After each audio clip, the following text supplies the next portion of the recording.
From this day forward, any settler, regardless of his country of origin, may claim land in the Western Territories free of charge. In return for a continuing commitment to clear 10 acres of land per year of residency, any immigrant may henceforth proclaim himself a landowner with full rights and privileges in the Dominion of Canada.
Good morning.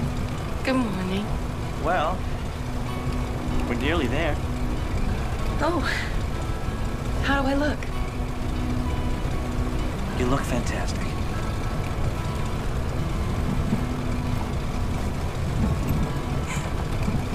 Tommy! What? Look at my hair.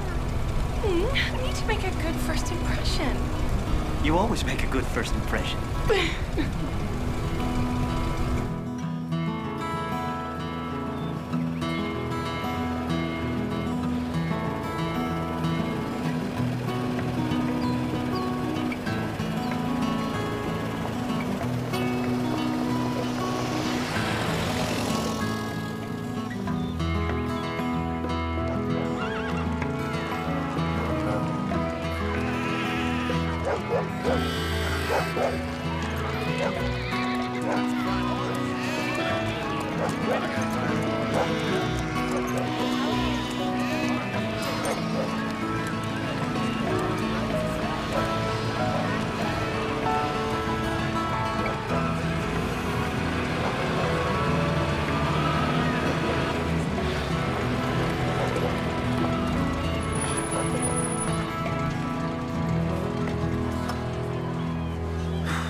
Well, here we go.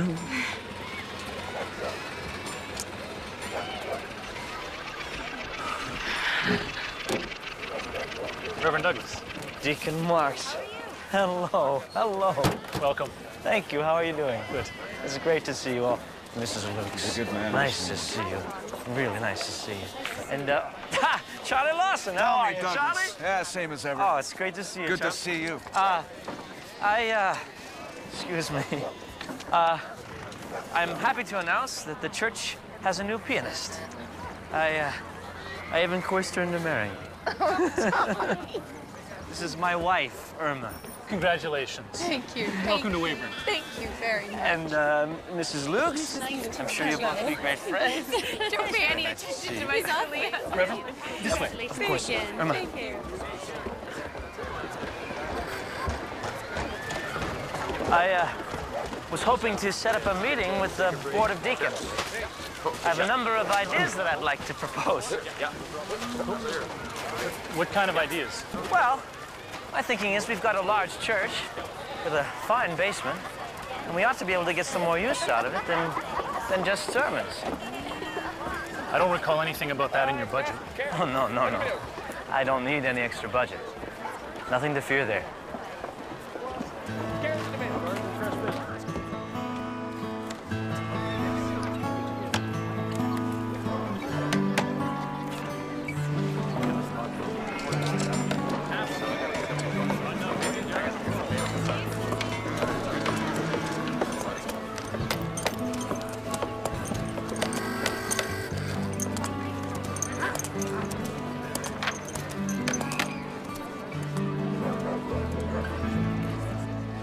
Are you the new Baptist, then? Well, actually, I've been a Baptist all my life. But I'm the new minister, yes. You're making a joke. A feeble attempt. My neighbor said you told jokes in church when you were here last winter. I'm afraid you have me, Mrs. Edwina Babbage. And I'm not sure I approve of a Protestant minister telling jokes during services. Well, I've always felt that when people are laughing, they're listening.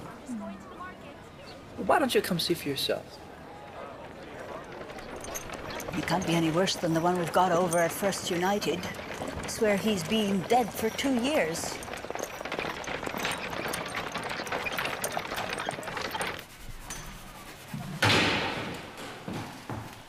Good morning. Hello. You must be the minister's wife. Yes, I'm Irma Douglas. Pleased to meet you. Lally Lawson. As in Charlie Lawson? He's my burden, yes. He seems like a pleasant enough burden to me. As far as they go. It was actually Charlie who mentioned that this piano may have seen better days.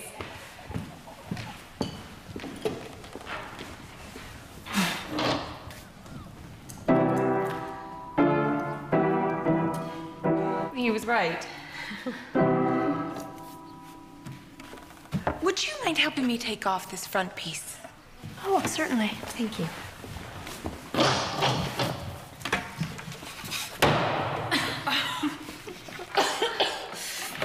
You know, one of the first things I was told when we got here was to keep my drapes closed during daylight. And here we are with the biggest windows in Weyburn and not a drape to be found.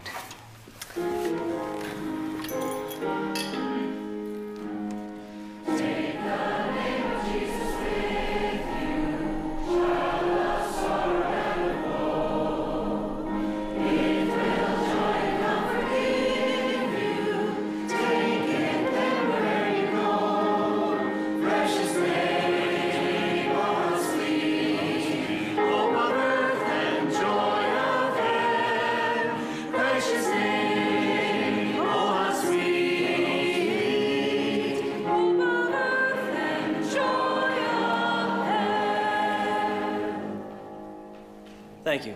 Please be seated. Well, hello. You know, I can't begin to tell you how happy I am to be taking up permanent service here as your minister. And on behalf of my wife, Irma, and I'd like to thank you all for having us. Now, as many of you know, I have only just graduated from Brandon College. And although I did give a number of sermons here last year, this is, in fact, my first official service as an ordained minister. Now, many of you have asked whether I took any awards upon graduation, and well, you know, as a matter of fact, I did. Oh, I walked off with quite a few of them. But when they found them missing, they made me give them back.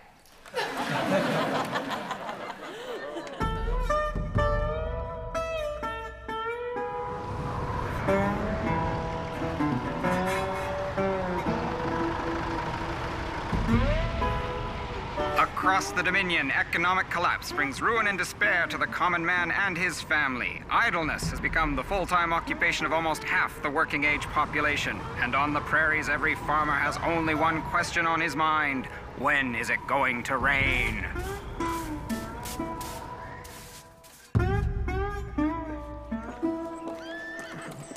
You take the road to Estevan, and I'll go to Stoughton. Thought you wanted me to go to Stoughton. I was hoping you can get the Kotick family to take something. He won't take it from me. Finn won't take charity from anybody, Tommy. Well, don't call it charity. It's only folks helping each other. Not the Finn Kotick, it ain't. Charlie, where's the best place to put these clothes so they don't fly away? Right up front in the middle would be good. And throw some on top. Did you get the seed ordered already? I'll get to that. Charlie, we're already a week behind getting planting started. Lolly, don't tell me something I already know.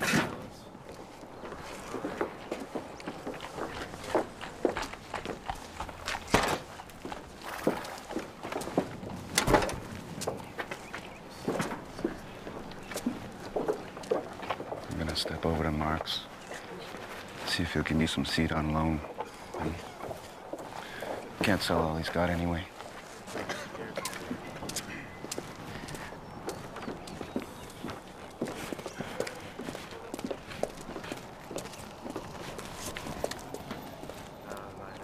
We can lend them the money for seed. I've already tried, Irma.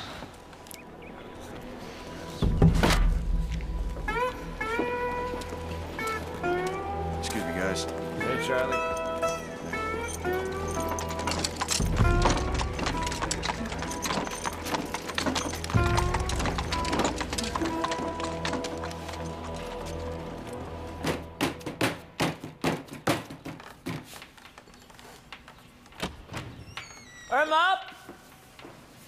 Irma, put some water in the soup. I've brought guests. Take your hats off, boys. Oh, well, hello there, boys. May I help you, ma'am? What, are we starting a hockey team, Tommy? No. This is the young men's group. Although a hockey team isn't such a bad idea. Do you boys play hockey? Oh, yeah. You bet. Sure, we play hockey. I mean, doesn't everybody? No offense to you, Reverend. And why should I take offense? Oh, I don't know. You just don't look like the physical type.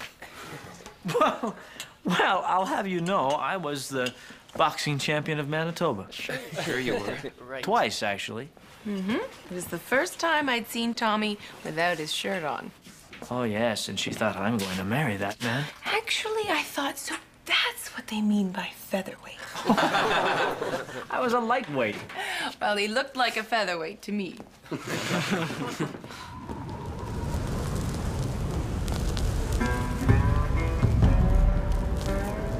There goes my crop!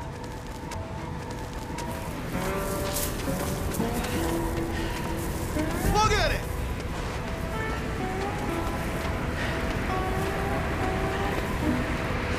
Never stops! It's always something.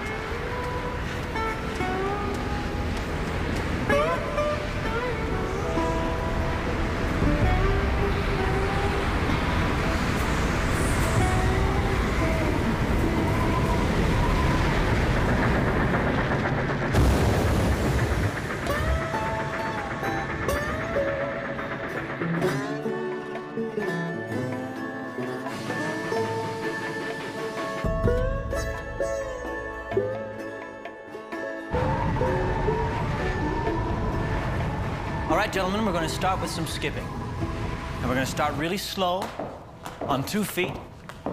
When you get comfortable with that, we're going to pick up a little speed. And then we're going to try 1 foot at a time. You can move on that. All right?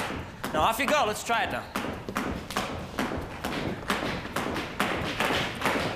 Pick up your feet, Mike. Boxing is all about footwork. And the best thing for footwork is skipping rope. That's good. Think of it like as you're going for a run.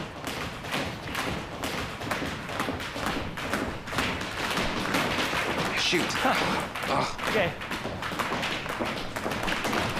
You're getting it. Let's go. Oh. There you go. We're going to do this for some time, and I want you all to stop now.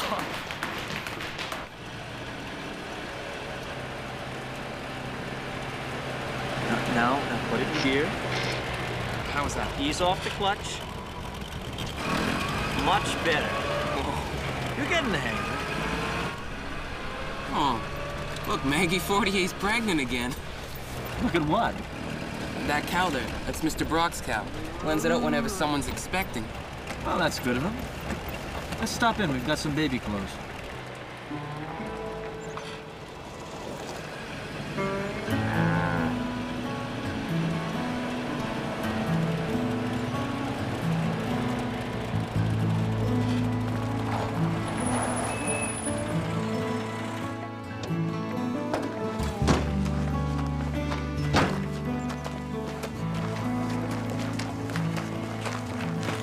Oh, Reverend, we better come back later. Why? Well, he's getting the means test. If we walk in there with a bunch of presents, he could lose his relief check. Bet he already has enough to explain about with that cow. Plus, he's a progressive, and he's pretty loud about it, too. Well, maybe we can remind him that a man's politics has nothing to do with his needs. Now, come on, in we go.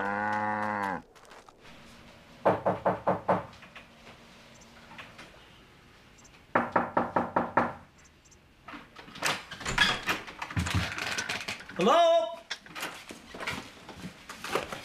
Anybody home?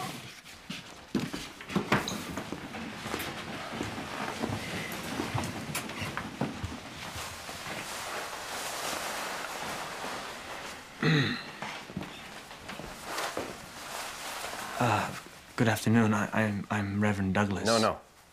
I'm sorry, you'll have to come back another time. These folks are busy.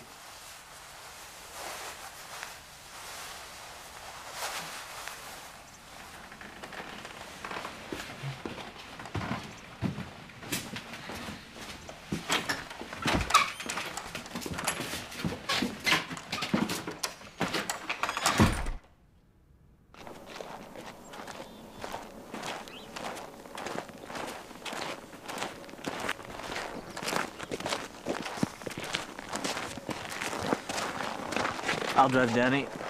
Okay. Hey, Reverend. Have you ever seen the means test before? No. Happened in my house last month. Sure glad you didn't barge in on us.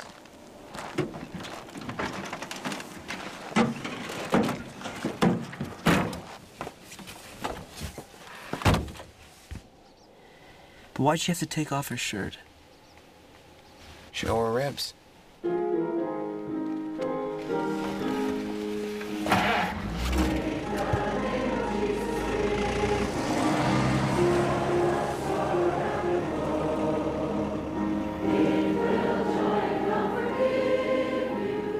Blessed are the poor in spirit, for theirs is the kingdom of heaven.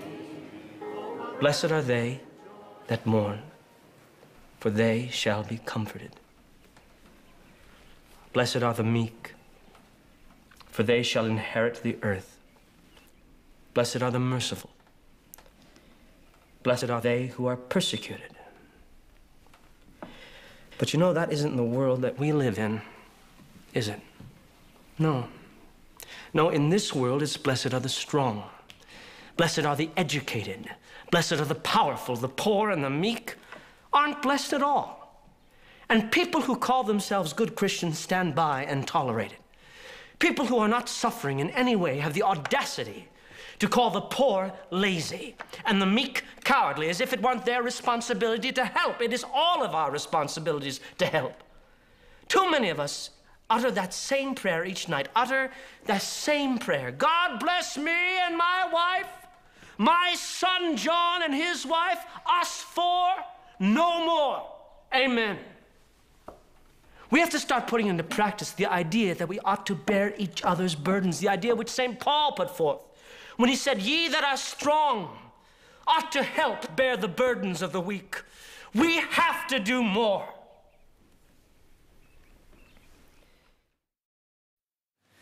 Dave, nice to see you. Have a nice day now. Good to see you now. Take care.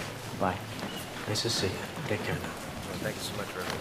Oh, it's great, sir. Good to see you. Thanks for coming now. Bye-bye. Bye-bye. Take care. Tommy, please go find Mrs. Babbage a decent coat. She's freezing. Thank you. Take care now. Bye-bye. Bill, how are you? Not bad. Good. And your sister, please tell her congratulations on the baby. Mrs. Babbage, I was wondering if perhaps I could get your help for a moment.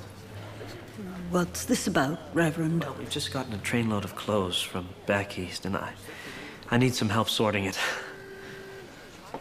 I suppose. Good morning. Good morning. Have a lovely afternoon. I hope the front row heard that. Charlie. Bye, Irma. Bye, Irma. Bye-bye. It's just down there.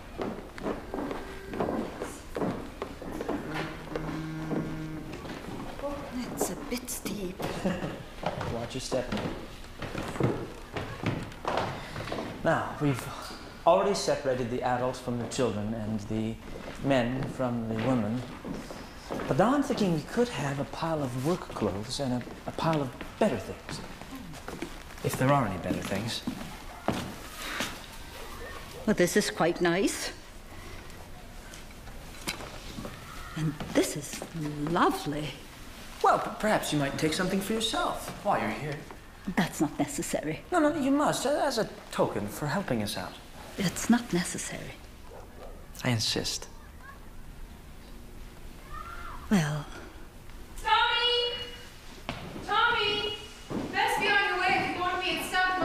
I'll be fine. Temperature's dropping. The roads will be frozen and you'll be in the ditch before you know it. She's right, you know. I've been in the ditch twice already this winter. It's not your fault the roads are so bad. You go ahead. I'll collect some ladies and we'll get this all sorted out. Did you find anything that you like, Mrs. Bash? Oh, I did. Well, then I insist you try it on. I think I will. Good. Oh, it's lovely. It's just your color. It suits you. Yes. Oh. Fits like a glove. I think it was made for you. It's lovely. Well, then you must take it. Thank you.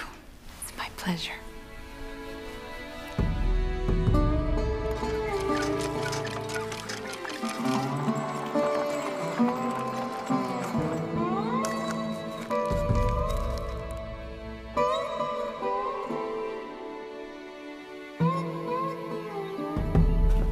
Jab, jab, keep on moving. Jab, right, keep on the move. Keep on moving. Jab, jab, hands up by the face, protect the face. Jab, jab, elbows in. Jab, jab, hands up by the face. Jab, jab, that's good. Danny. Yeah, Reverend? Give me a hand with this and I'll let you drive into Radville. Okay.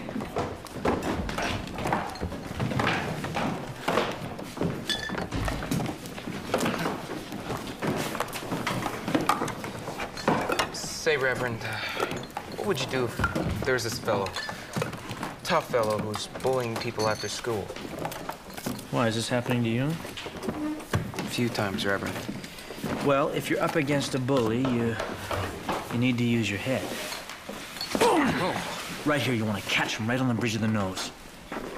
Wait, Reverend, are you telling me to headbutt him? Oh, yes, hard as you can. Mind you, you can't do that in a boxing ring, but if it comes to street fighting, it is too late for being fair. Okay.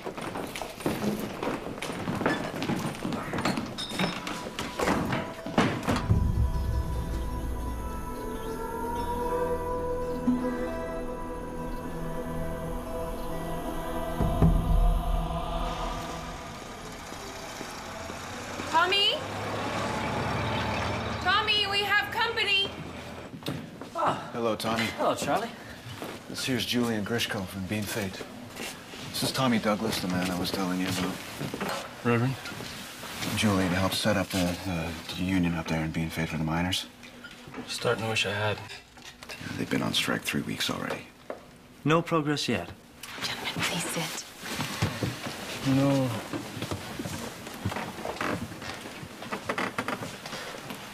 Mines won't even recognize we got a union. Say it's a communist organization. Julian's been told that the police are threatened to bust the strike up for good. So if we don't disband the union, they won't even talk to us. Well, don't you believe a word of that. This kind of nonsense always happens when a union's being set up. Tommy comes from a long line of union men. Anyway, the men have asked Julian to come down and ask you to speak with them. Oh, well, of course I will. But I am going to need some more details. Thanks. Julian, why don't you start by telling them how they underweigh the coal 40 cents on the dollar? Why don't you tell them how they make you shop in the company store and how much you got to pay for a quart of milk? Charlie, let the man speak.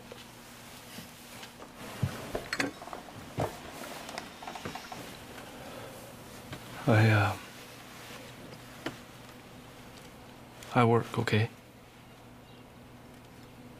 If the whistle blows, I work every time.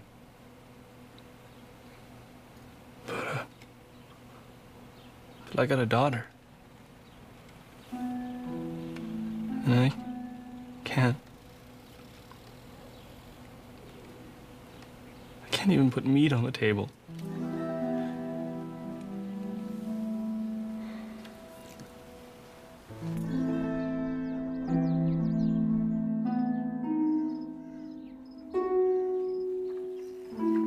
Now, you may recall the time when Moses led the children of Israel out of captivity in Egypt.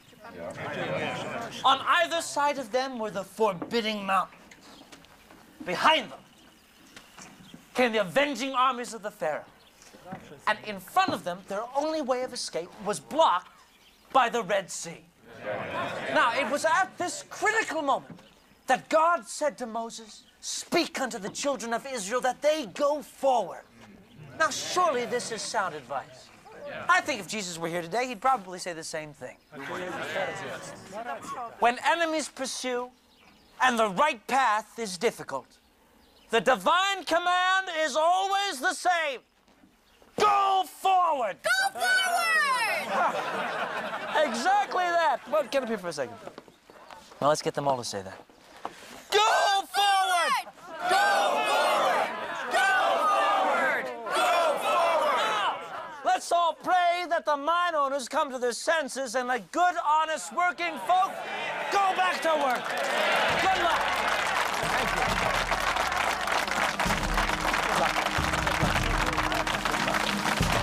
Good to see you again. Good luck. Thank you. Thanks, everybody. Thank you. Ladies and gentlemen, at this time of trouble, James G. Gardner, member for Melville, will speak on behalf of a united legislature.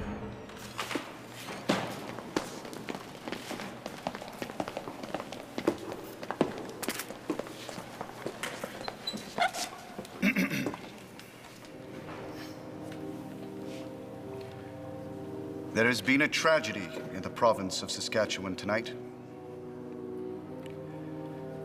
As you all know, the miners' strike in Bean Fate has been growing more and more lawless for weeks now. Well, tonight, the strikers crossed the line from lawlessness to barbarity. Under pretense of a protest parade, the strikers planned an all-out, violent assault on the city of Estevan. Fortunately, officers of the law were prepared for just this sort of outrage, and a great disaster was narrowly averted. Now, there's going to be some angry leftist propaganda swirling around, so I want to make sure the people of this province are armed with the truth. First, I ask you, what do we know about these strikers? We know that almost none of them were born in this country. We know that some of the people associated with this group are secretly affiliated with the Soviet International of Russia. Tommy! This is not conjecture, this is a proven fact. Listen to this.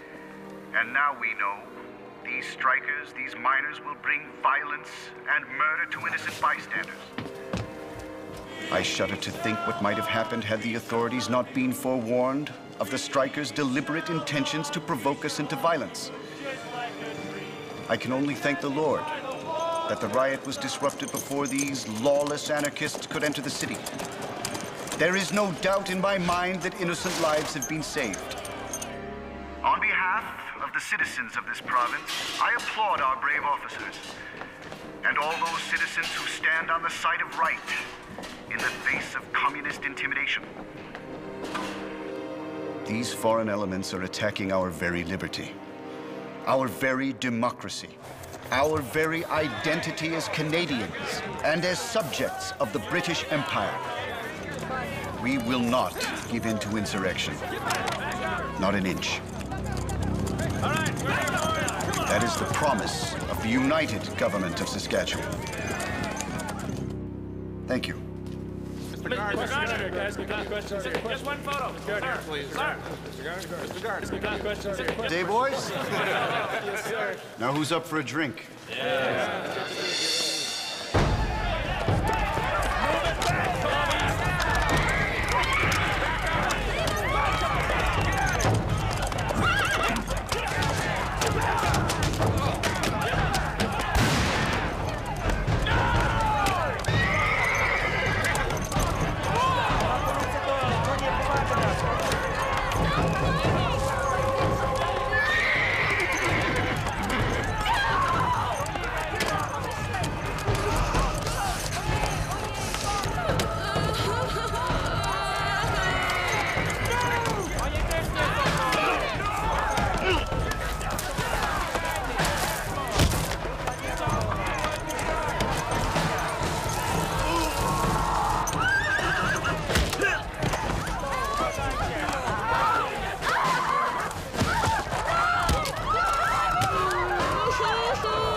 You folks are not wanted here.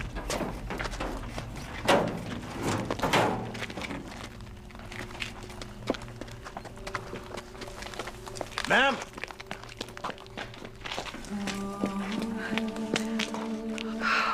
Dear God. If you're looking for the hospital, it's back in town.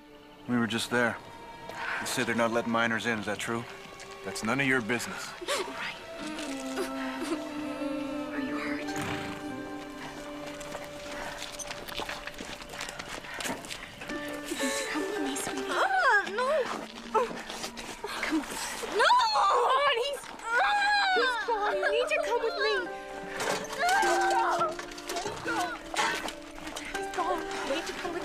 We have brought help for the wounded. Surely you don't object.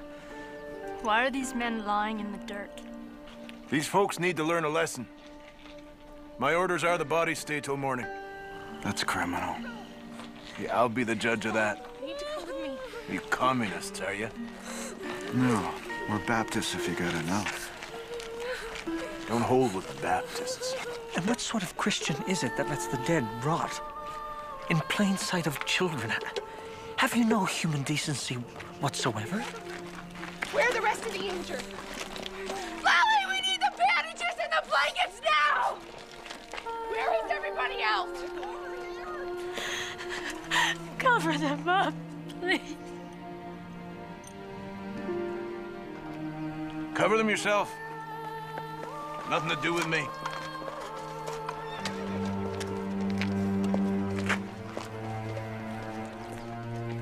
Trouble with you Baptists is they don't hold you underwater long enough.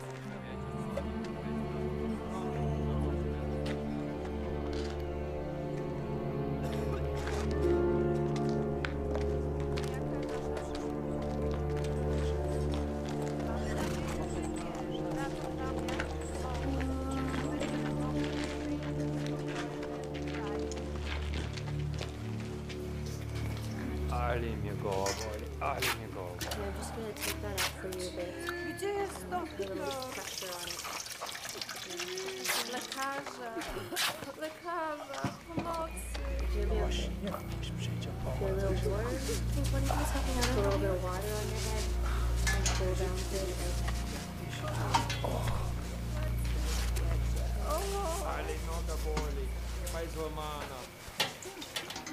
Call you a sweetheart. It's gonna be okay. Oh, yeah. Moja noga. Noga złamana.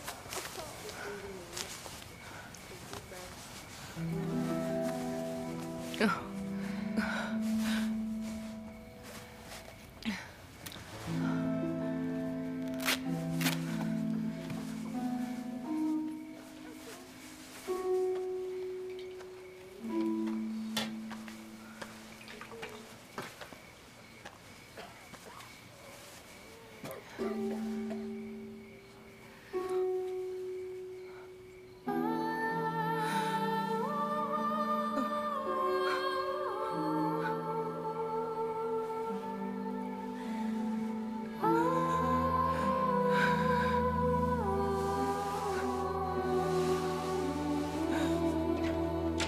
Tommy, the bosses are here.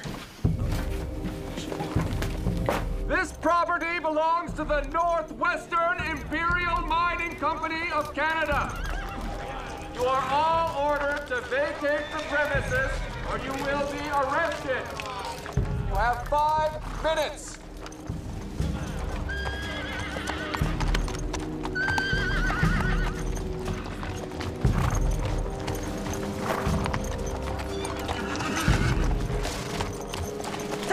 people in this camp. You've got no right to move them. They got no right to be here, Reverend. Nor do you. 4 minutes! If one of these people dies because you have turned them out, I will see you charged with murder. You'll be charged with something yourself if you're still talking in 4 minutes. Big man. Come on! Forget it, Tommy. Forget it.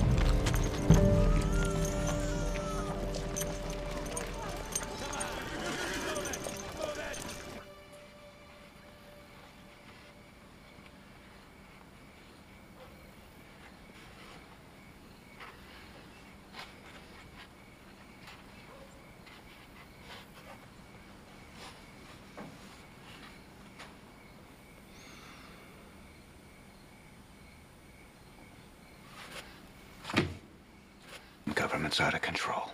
Watch your language, Charlie. We got in charge of us these days, Tommy. Charlie. Well, there's no other word for it, is there?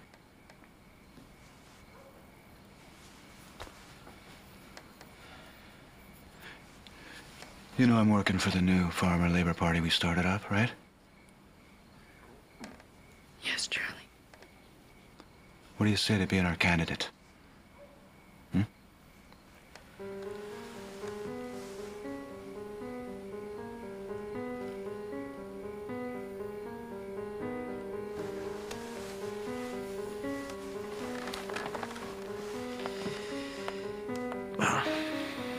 I'll have to get the approval from the deacons. Then talk to the deacons.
Secretary Balsam. Well, I had no idea that you were coming to Weyburn. Thought I'd drop in for one of your sermons. Oh. Sit down. I hear wonderful things about them. Well, thank you. Unfortunately, I hear other things that aren't quite so wonderful. I see. Such as? Such as, you're involving yourself in politics? Well, I find it unavoidable, given the circumstances in this district, I'm afraid. But being fate's not in this district, yet I heard you took a group of folks down after the riot. There was no riot. There was cold-blooded murder. Everyone knows there were communists in that union. Do you have any idea what kind of wage slavery that these miners were living under? I don't know how... All right, I'm not trying to defend the owners. Thank you. Men may differ on matters political, but in the front of the Lord, they're all in our charge. Now, I would have thought you knew that the policy of this church was to render unto Caesar that which is Caesar's. Meaning what in this instance? Are you or are you not intending to run for a farmer labor candidate in the next federal election? I have been approached to do so, yes. You must understand that the Baptist Church cannot have its clergy running for public office and ministering to a congregation at the same time. Is simply not acceptable. Well, I'm not sure it's up to the Baptist Council what I do outside of my church, with all due respect. Don't be a fool, man. If you get yourself branded a radical, you'll never get another church in this country. There is no place in this church for godless politics.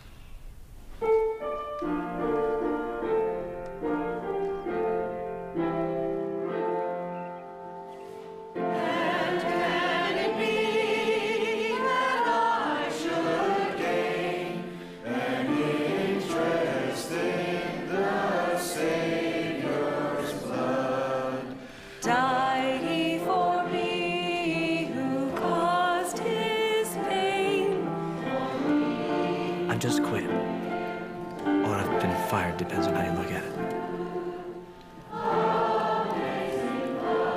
I think I'm pregnant.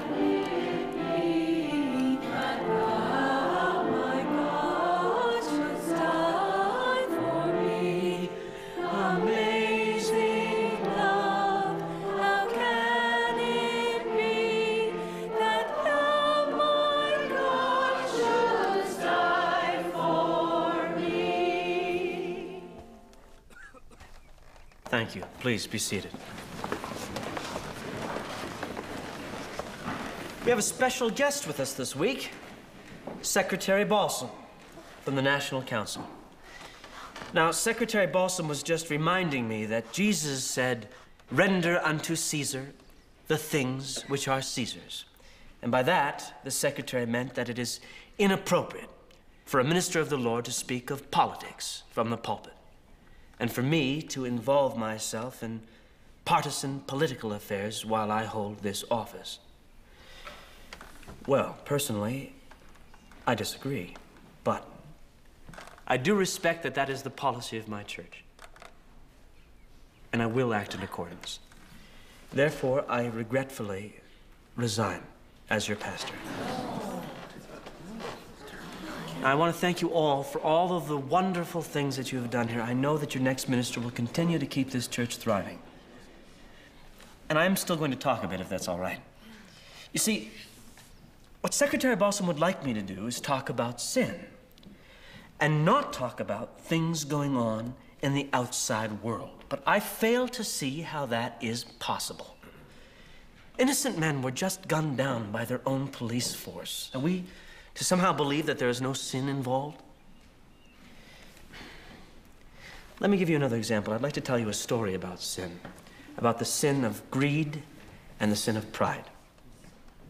My wife's cousin was a dirt farmer over on the edge of the Badlands. He'd carved and scraped a life for himself and his family, and he was well known as a proud, proud man. He was respected for it. He never took on an ounce of debt in his life until his crops failed 3 years running.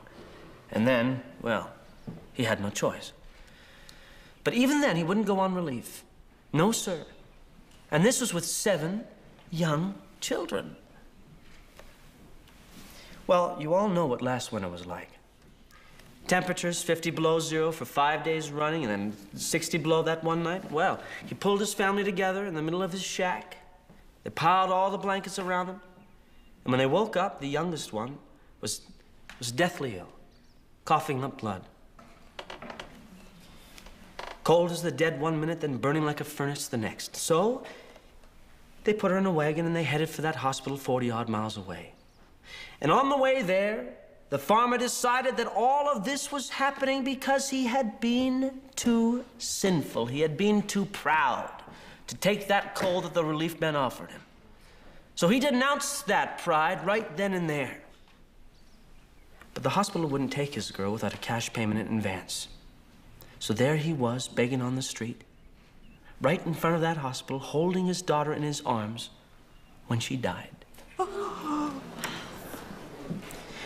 So pride wasn't the problem. There was plenty of time. There was plenty of medicine. There was an opportunity to save her, but medicine was withheld from a dying child because she couldn't pay for it. Now, that is unspeakably immoral. I think we can all agree on that. We can all denounce the greed of the pharmacist and proclaim the innocence of the little girl. And that won't solve anything, because we can also agree that that was perfectly legal. Just like the men shot dead in Beanfate in cold blood, perfectly legal. We can't do anything about the nature of a sin, but there are some things that we can change. Jesus said, love thy God and love thy neighbor. On these two commandments hang all of the law. Well, 90% of my congregation is on the relief. And the law doesn't say a thing about it. So I think it's about time we change the laws around here. I have therefore decided to run for political office in the upcoming election. I hope I can earn your vote. Thank you.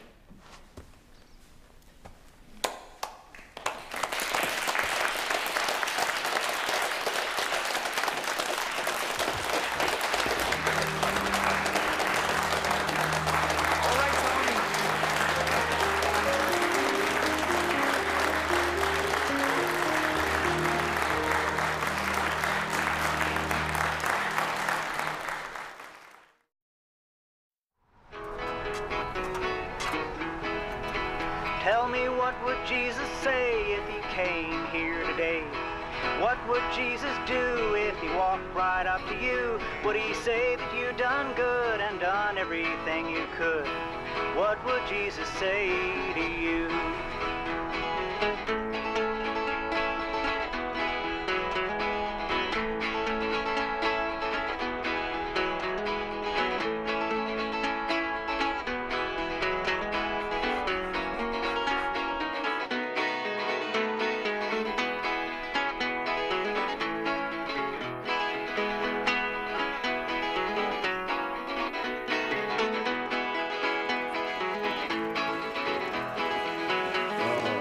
That's the one.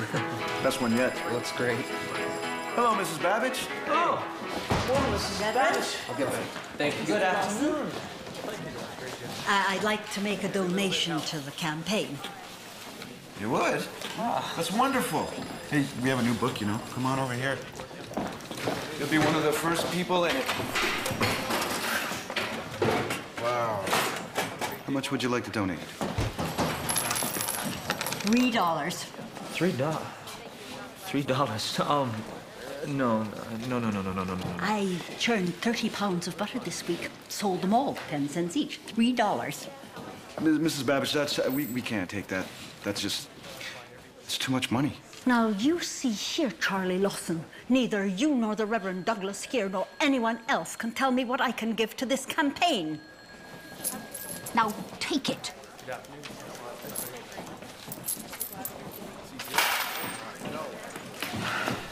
You have our deepest gratitude, Mrs. Babbage. You're welcome. You keep telling the people what they need to hear. Maybe it'll do them some good someday. Good afternoon.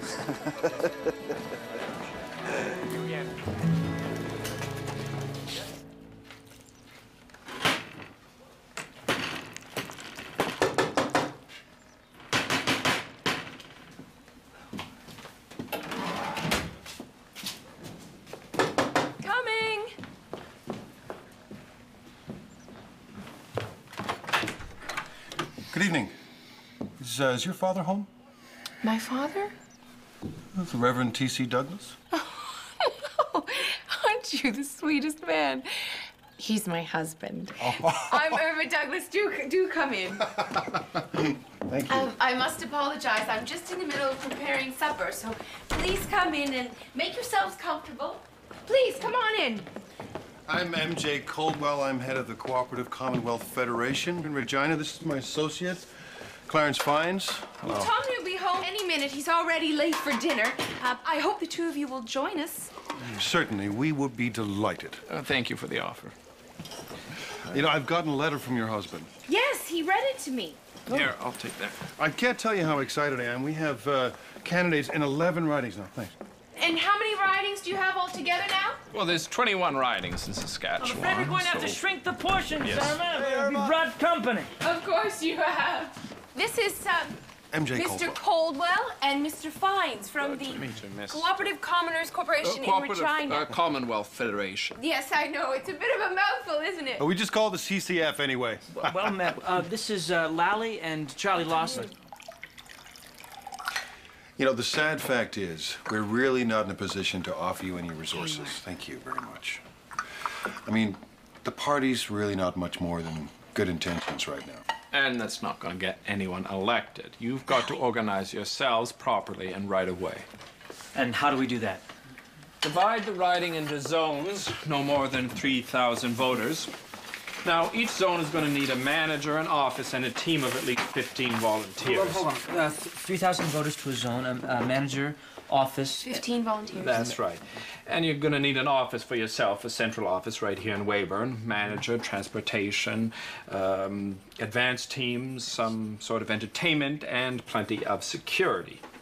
And why should I need security? Because you're a socialist now, Reverend. Now, I hear you're quite an accomplished public speaker, Reverend Douglas. Yeah. Oh, Tommy's quite the talker. Don't you worry about a thing, Mr. Coldwell. So we've heard.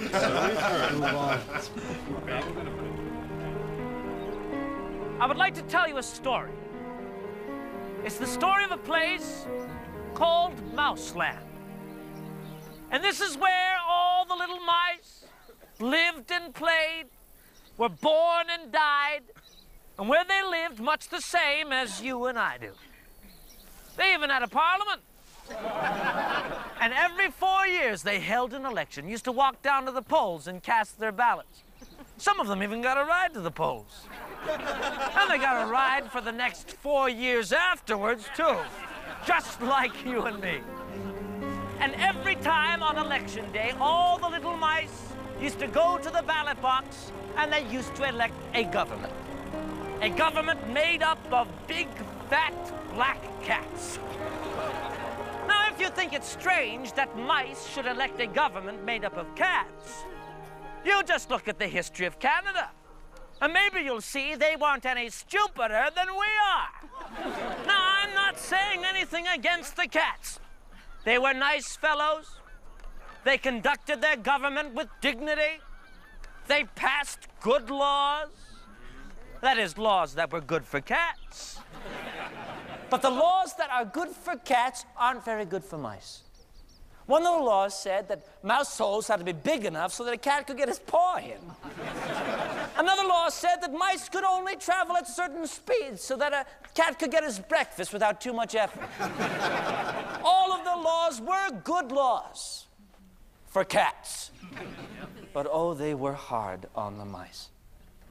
And life was getting harder and harder. And when the mice couldn't take it anymore, they decided something had to be done about it.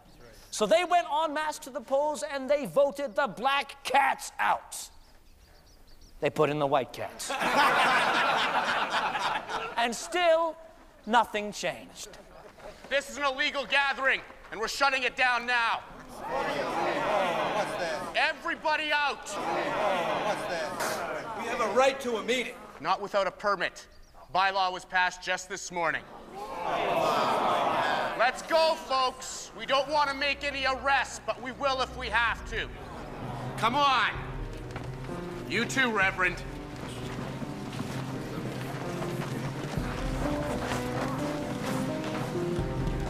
Charlie, you come along with us.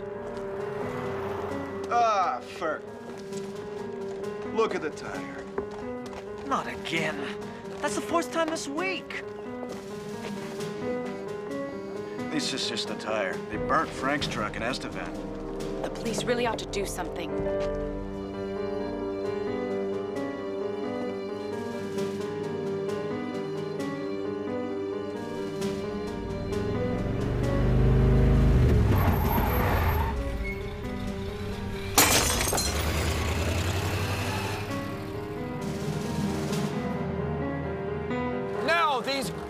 godless communists. They want you to believe that night is day, that slavery is freedom. You cannot believe their lies. And what lies am I telling exactly?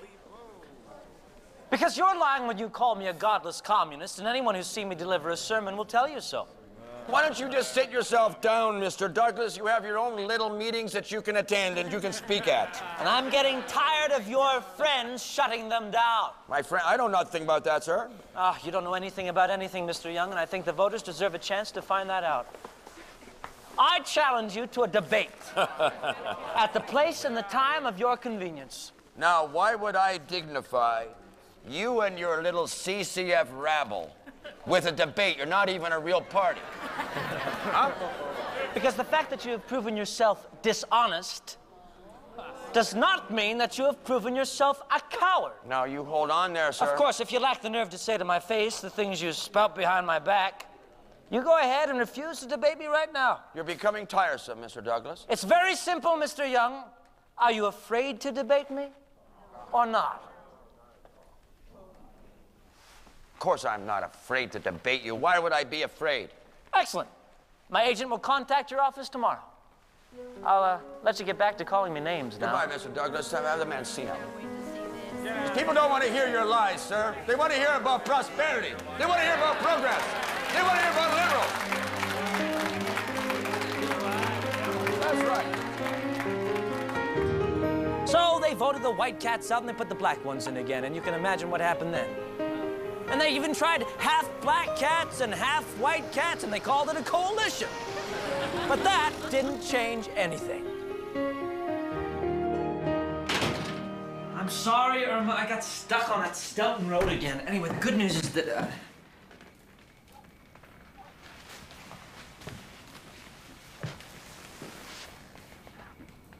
What if you got there?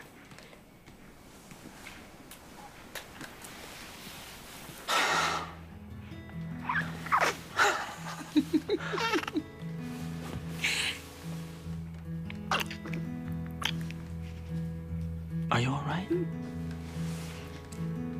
Is it a he or a she? It's a she. So we'll stick to Shirley then? Mm-hmm. Can I hold her? Yes.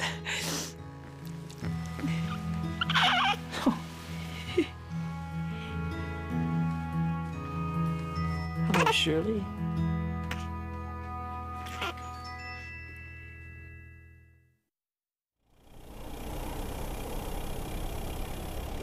You see, my friends, the trouble was not the color of the cats. The trouble was that they were cats. So naturally, they looked after cats instead of mice. And then one day, there came along one little mouse who had an idea. My friends, watch out for that little fellow with an idea. And he said to all the little mice, he said, listen, fellas, why do we keep on electing a government made up of cats? Why don't we elect a government made up of mice? Oh, they said, he's a Bolshevik, lock him up. And so they threw him in jail. But I want to remind you, you can lock up a mouse and you can lock up a man, but you can't lock up an idea. And one of these days, that little mouse is going to get himself elected. Myself, I say it's high time. Yeah. Yes, that's Calvin, Tommy. Yes, sir. Yeah, Tommy's got it figured. Rebuttal! Rebuttal, Mr. Young.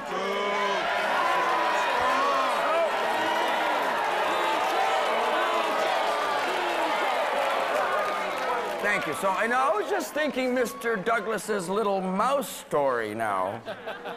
Perhaps it's a case of, I would suggest, a wolf in mouse's clothing. A disguise that's manufactured and designed in Moscow, I shouldn't wonder.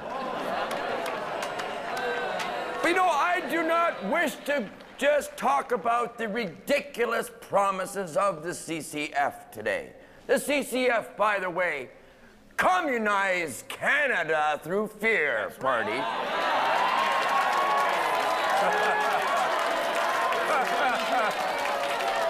No. I really wish just to talk to you today very simply about my record, how I have voted. How I have voted continually to protect the farms. The farms, so burdened with debt. And I would like to talk to you about how I have fought ceaselessly to try and build a better life here for the farmers. Oh, yes. What a joke. I'm so full of it. For the farmers that deserve the higher standard of living. And I think that we have delivered. Have I delivered? Yes, I have. Things are getting better. Excuse me, Mr. Moderator. I think I should warn Mr. Young of something before he goes. What? Mr. Douglas, Mr. Douglas. Yes. Mr. Douglas. Oh, that's all right. I should warn Mr. Young of something before he goes on a little further. I would love to know what Mr. Douglas here would like to warn me about. You do know they keep a record of what you say in Parliament. It's called Hansard. I'm aware of what Hansard is, Mr. Douglas. Then it ought to occur to you that anyone who reads it is going to know you're lying through your teeth. Oh, this is outrageous. How dare you impute me like this? We have rules of debate here, On the floor of Parliament, Mr. Young said, and I quote, "The present standard of living is higher than we are going to be able to maintain. We will have to settle down to a lower standard." Now, that is exactly the opposite of what he just said to us right now. That's outrageous. I have never said such things. Oh, you're going to have to be careful about these lies, Mr. Young. It's right here, right in black and white, right here. Have a look for yourselves, people. Hand them out, fellas. Hand out the books. Right there, page 25. February 9th, 1933. Oh, no, here now. We will have to settle down to a lower standard of living. Now, I'd like to know how the farmers are supposed to do that, Mr. Young. You don't out of context. Any fool can pull What is something out lower of the than page. having no income at all? No, you don't possibly understand We the spent all our complexities budget buying of these farming. things, so you can look at them You now. can't hold a politician responsible for every word that he might say.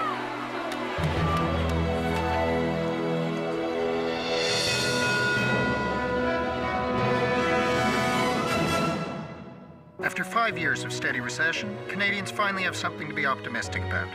In Ottawa, there's a new government promising better times ahead. Mackenzie King's Liberal Party has returned to power with a majority government.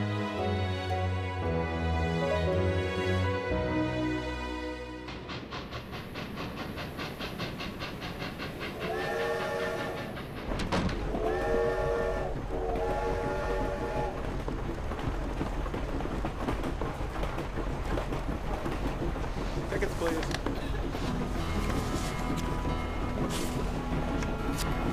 Thank you. You're welcome.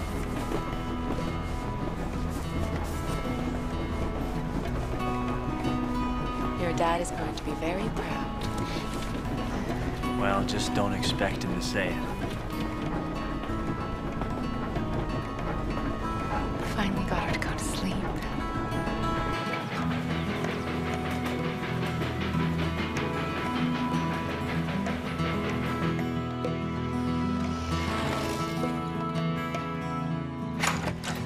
We're here!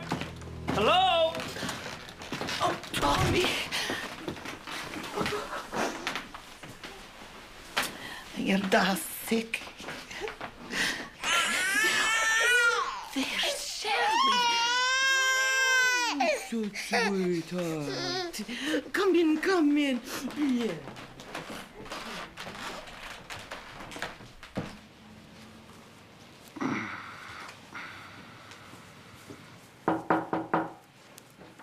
Come.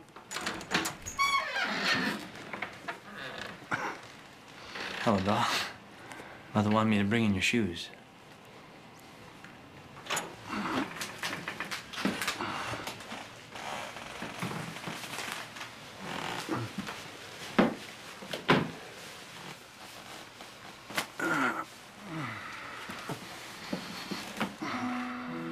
I'll get that done.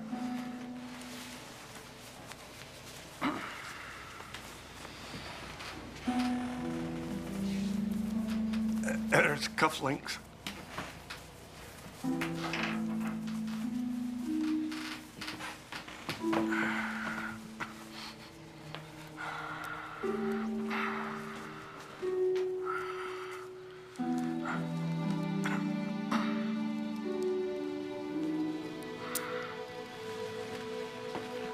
Why isn't he in the hospital? He won't accept charity, Tommy. You know that. Well, then make him take it. I've tried, Tommy. He needs to be in the hospital, Mother. That is that. It's too late, Tommy. Leave the man his pride.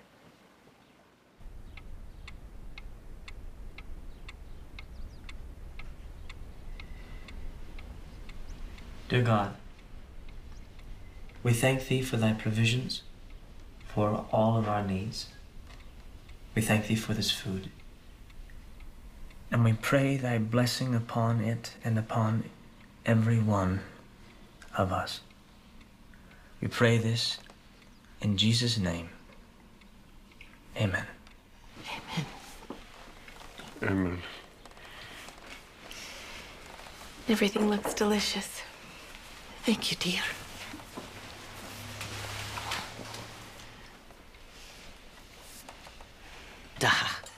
Don't you think it's wonderful about Tommy going to Ottawa? Aye, it does.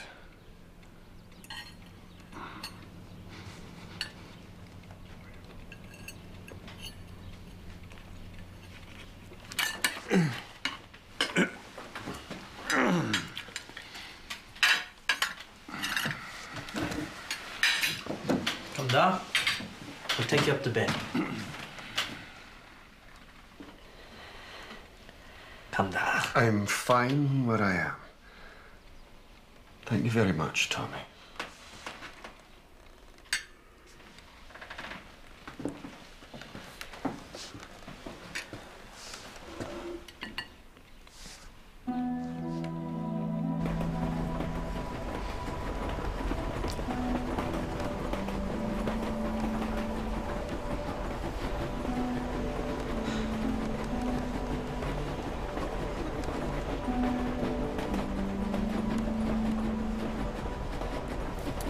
I'm so sorry, Tommy.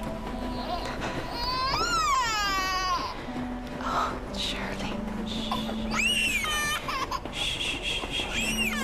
There, hush.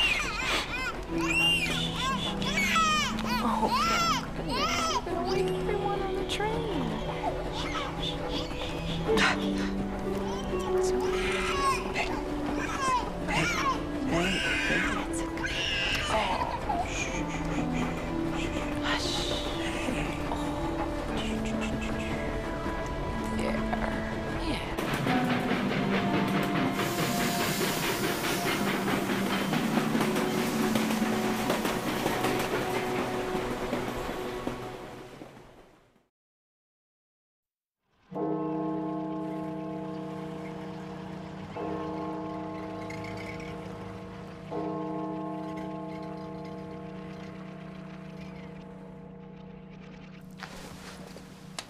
Mr. Speaker, I would like to speak about one of the worst situations.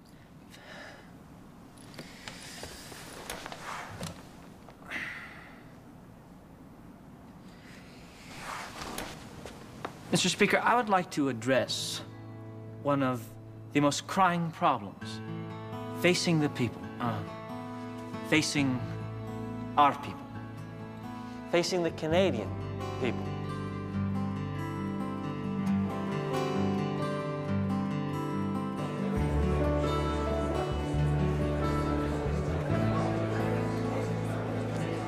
Chair acknowledges the maiden speech of Reverend T.C. Douglas, member for Weyburn.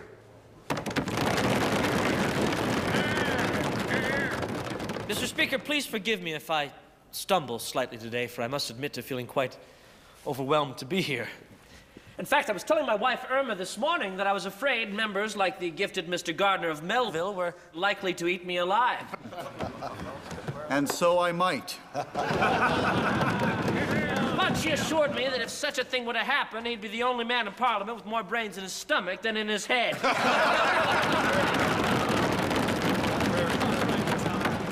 Well, I'd better get to the point.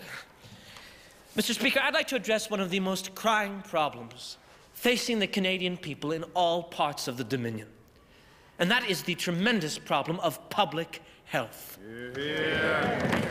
We need medical and hospital care because people are going untreated when they could be treated easily. And they're dying when there is no need whatsoever that they should die. Now, we have all the facilities for rendering those services, and yet there's not an honorable member who does not know that people who have money can get those services, and people who do not have money cannot get them and are not getting them in every constituency in this country. That is not so, and I suspect the honorable member knows it is not so. Oh, that is not so, says my honorable friend. But I should like to see him try that line in his home constituency. And I should like to see Mr. Douglas try this clown act on a vaudeville stage.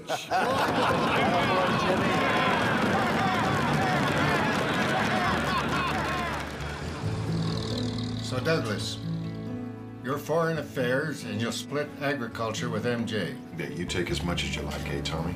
Who takes public health? That's pretty much catch as catch can.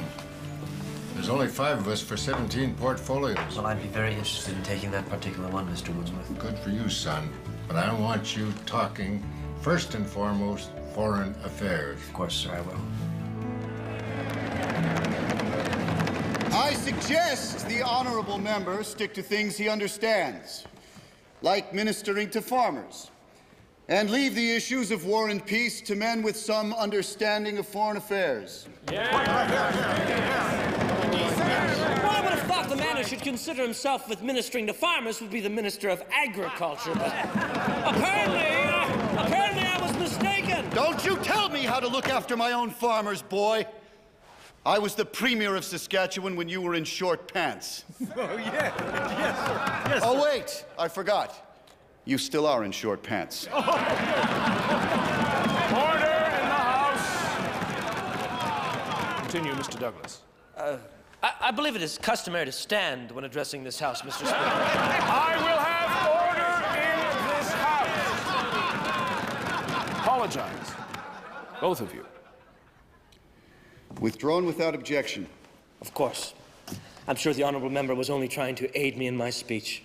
A common courtesy, and I apologize for drawing attention to his shortfalls. Now, if my honorable friend would just sit down and dangle his legs, I should be able to wrap up shortly.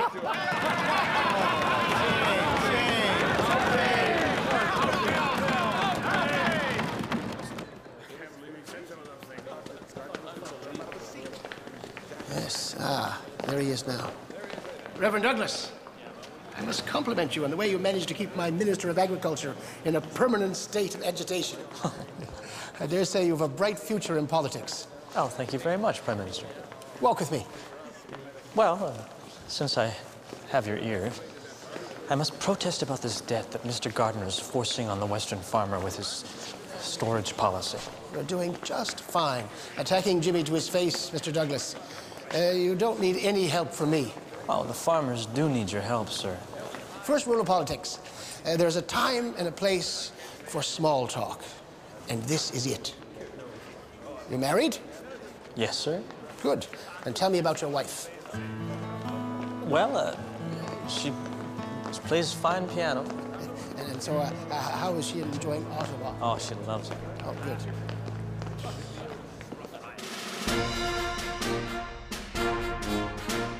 The Dominion is at war. From coast to coast, the cream of Canada's manhood are lining up to volunteer. Side by side with other nations in the British Commonwealth, our lads are ready and willing to take the fight to the Hun. Watch out, Adolf. You've got Johnny Canuck to deal with now.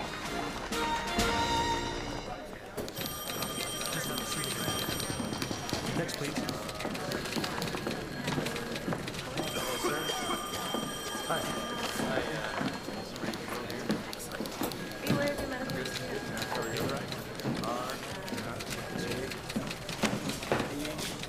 Here you go, Doctor. We'll have someone come and see you. Mr. Douglas?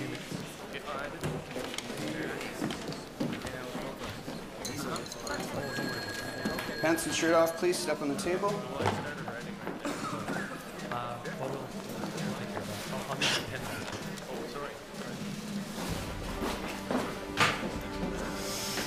How are you feeling today, sir? Oh, I'm fine, thank you. Good. Haven't been sick lately? No. Take a look. No swollen glands or anything? No. All right, let's have a listen. Breathe. Once more. All right. Once more.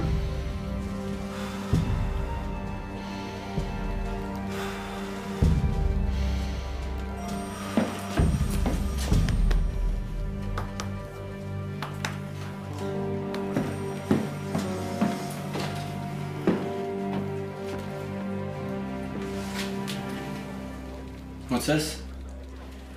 Oh, I had osteomyelitis as a child.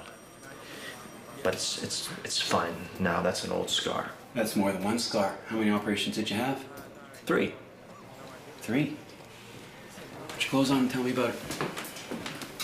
Well, the first operation was on my kitchen table when I was 8. It didn't take. The fact is, I couldn't walk for a couple of years, but it's fine now, I assure you. So the first operation didn't take? Nor the second. And then when I was 11, the leg got very bad indeed. We couldn't afford another operation, so I was scheduled to have an amputation. Don't mind telling you, I was quite terrified. But you raised the money? No, I didn't. The doctor in Winnipeg took me on as a charity case. Did the operation in front of his students. It's sheer luck that I'm not a cripple. Yes, it is. But it's not a problem, is it? It's been sound for 20 years. You're not fit for His Majesty's service. I'm sorry. You can join the reserves. I'm already in the reserves. I want to fight. There is no shortage of volunteers, Mr. Douglas. If that gets infected and you become a burden, nobody's going to be thanking you for your patriotism. Go back to the reserves. Next.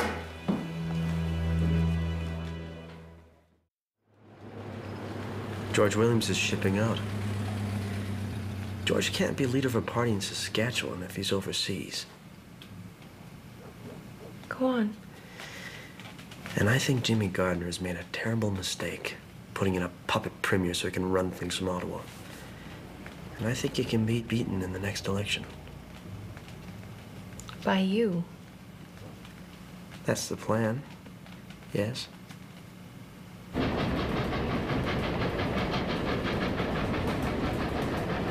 Browses and swishes from over its shadow.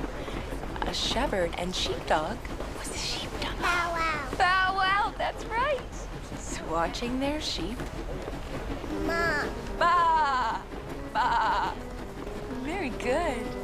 It is cool in the hedgerow, a thorn for a tent.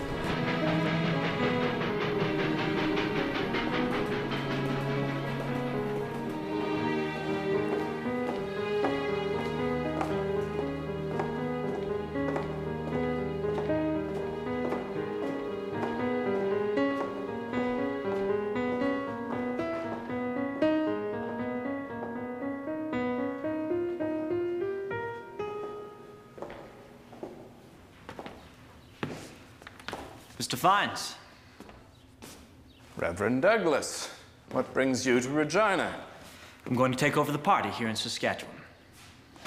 I see. And what does our current leader, Mr. Williams, think about that? Well, he can think what he likes. He's in the Army. We need a leader who can win the next election, and that means he needs to be here in Saskatchewan. And that's you. If I have you organizing for me. Oh, no. No. I'm secretary of the National Party. I've been with MJ for a long time. Well, I need you to leave MJ and come and work with me.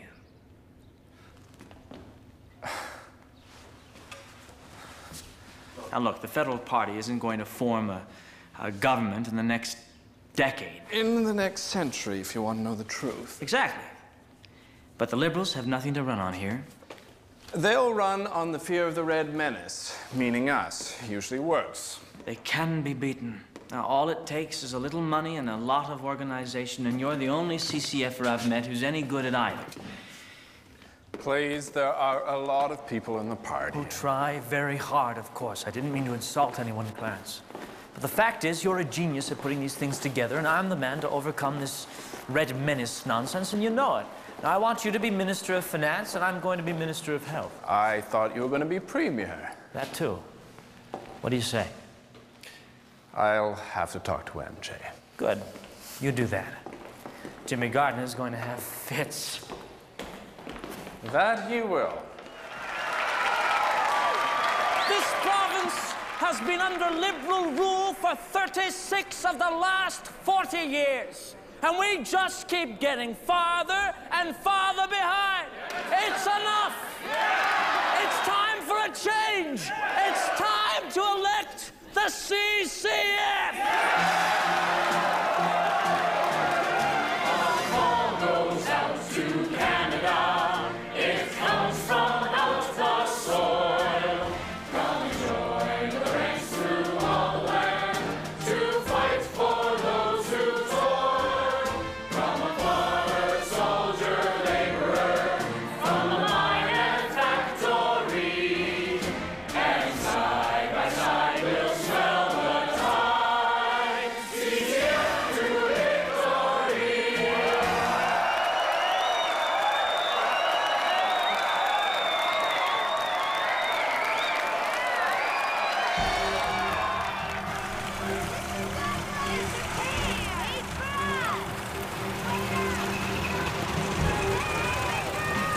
Well, hello. Nice to see you. Nice to see you. Hello. Good to see you. How are you? Hello. Yeah. All right. Hello. How are you? It's good to see you. Hi. Hello there.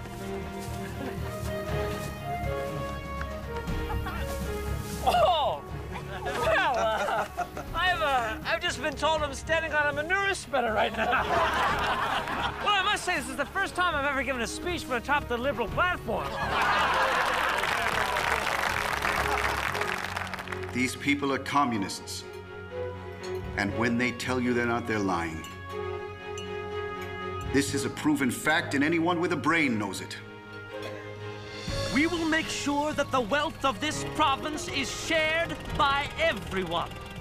We are going to provide every citizen with a decent education, with proper medical care, with security from hunger and from the loss of their home.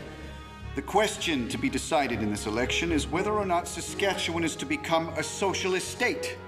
And before you start talking about soaking the rich, I'd like to ask you a question. Now, why shouldn't someone who's done extremely well for themselves in this country be expected to give something back? We believe every person deserves the right to earn a fair living for an honest day's work. We are going to raise the salaries of our teachers and of our nurses. We are going to make sure that those who have worked their whole lives can spend their final years with dignity.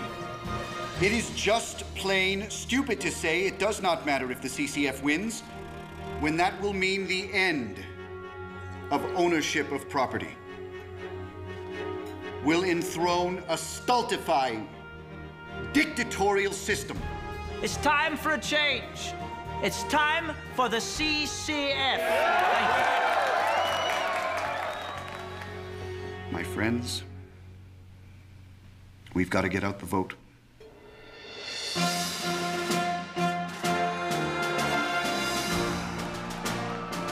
In the Saskatchewan provincial election, the CCF has won all but 5 seats in the new legislature, handing the Liberal Party the worst defeat in their history. Young Reverend Tommy Douglas from Weyburn is now the Premier-elect of Saskatchewan. Just look at that great beast of a building.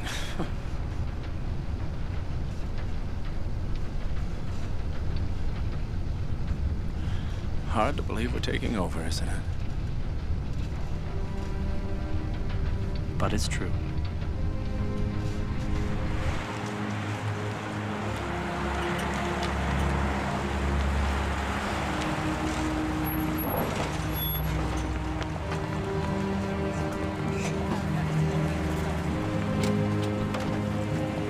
Good morning. Morning. Morning. Nice day out, isn't it? Yes, it is. Well, Clarence, here we go.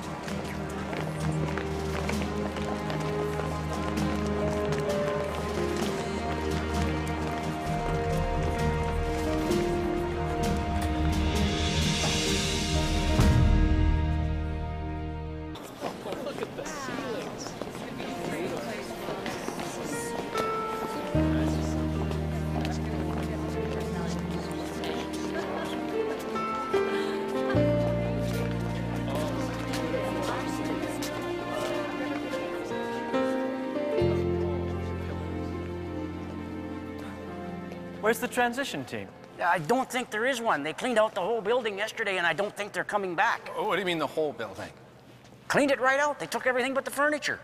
What about the records, the files? I don't think I'm allowed to stop the government from doing anything they want to do, sir.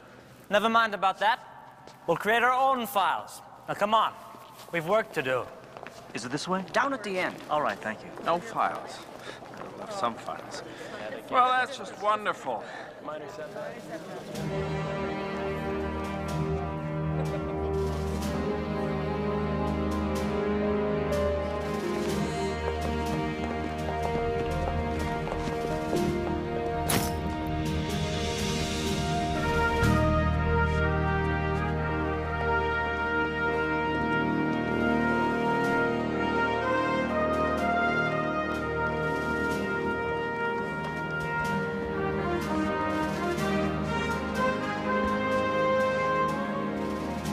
Order, order.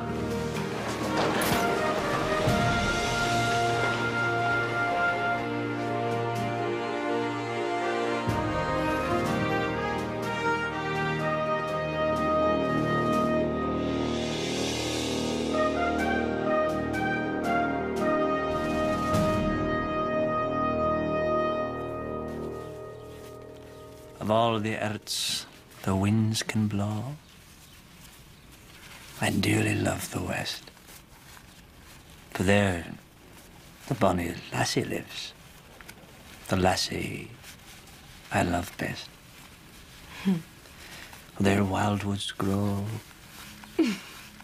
and rivers flow, and many a hill between. But day and night, my fancy's flight is ever with my Jean.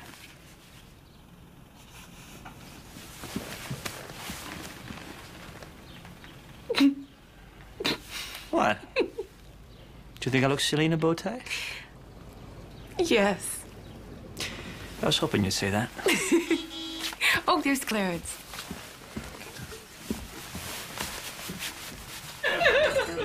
It broke into many pieces. Well, now you shouldn't be criticizing our decor. I know. Sheets too. Mrs. Douglas, Mr. Gardner. you are looking lovely this evening. Thank you. I'll just be a minute. Mrs. Fines, good to see you again. Mrs. Lloyd. Give us a sec, would you, Willie? Congratulations, Mr. Premier. Thank you. What's this nonsense of cleaning out the paper in the legislature? Well, I'm sure most of it's in storage somewhere. We never wrote much of anything down anyway, if you want to know. Why don't you join me? No, I have my own table, thank you very much. Yeah. Bit of a difference between your table and mine, isn't there? People notice these things, you know? Yeah, if people notice I don't need a private room to eat my supper, that's fine by me. It's not what they noticed. They notice that you may be premier, but this is still my table, in my restaurant, in my town, in my province. You've only got it on loan. We all get it on loan, Jimmy. That is the concept of democracy. No, sir. The concept of democracy is that business goes on as usual, regardless of who gets elected. You can call yourself a socialist, Reverend, but this is a capitalist country, and the capitalists aren't going to stand for it. Well, the capitalists lost this time. Enjoy your table.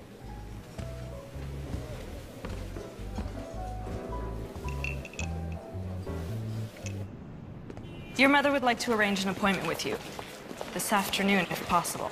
And why should my mother need an appointment? She says she wishes to negotiate with you on behalf of the organized pensioners of Saskatoon. And who organized the pensioners of Saskatoon? Your mother did. Is she in the building? She's in the library.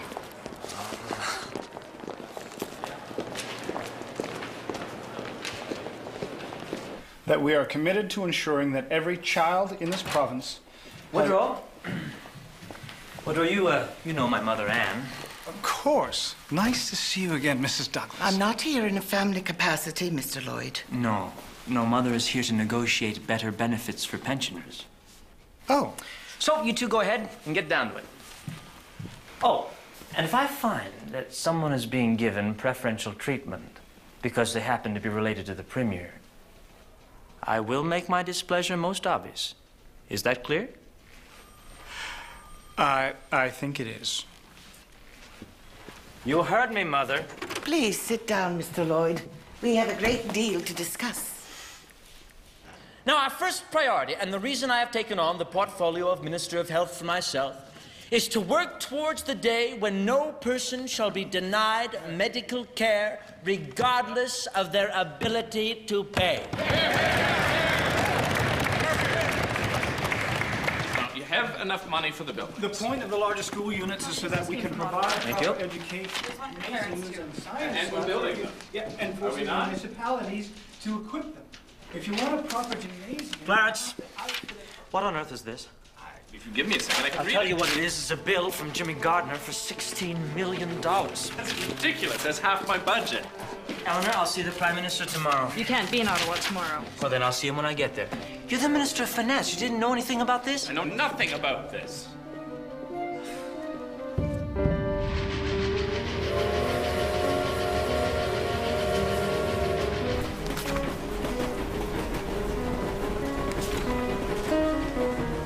I found it.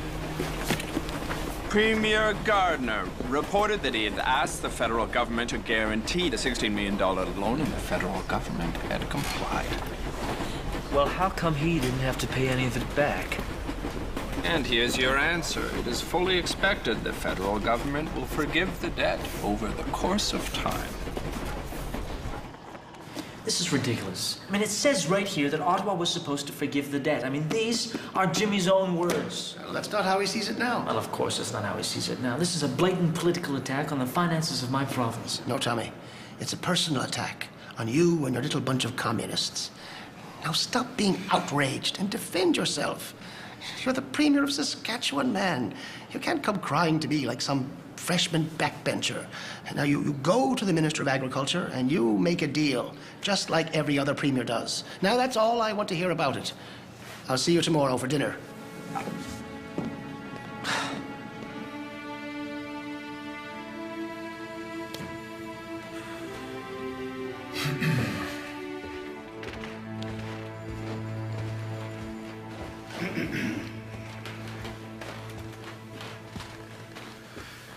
So,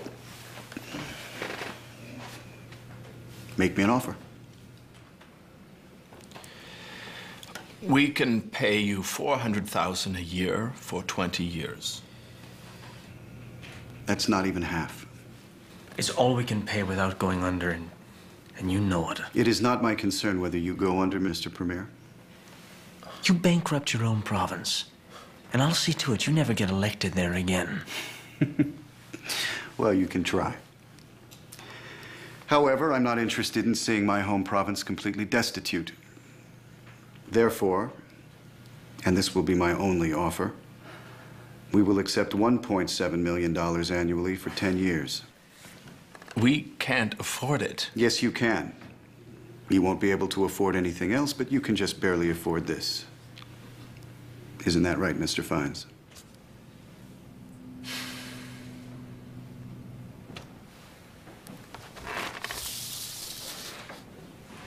Just sign each page at the bottom.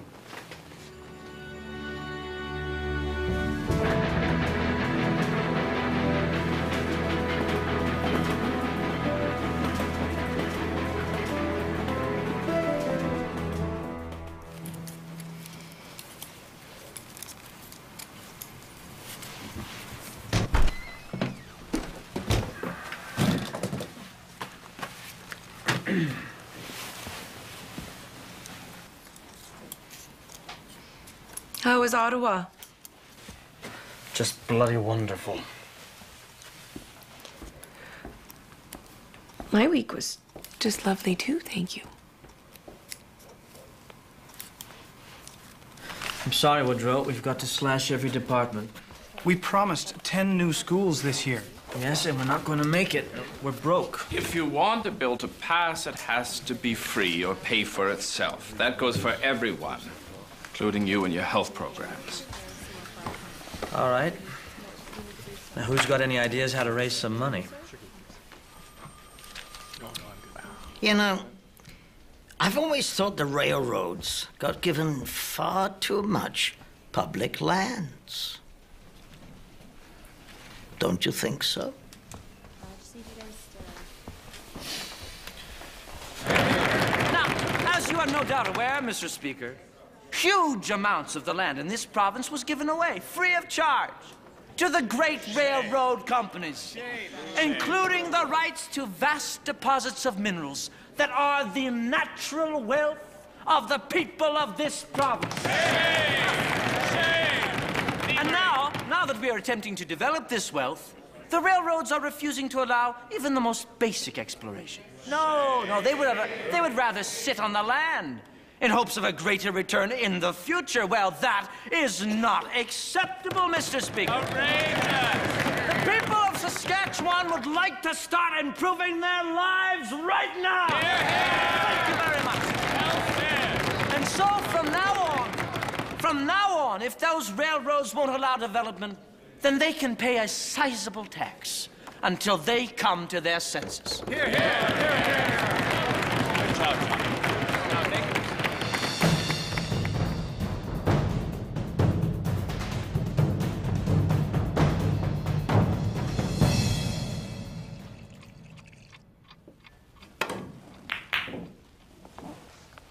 We need to wipe these commies out completely.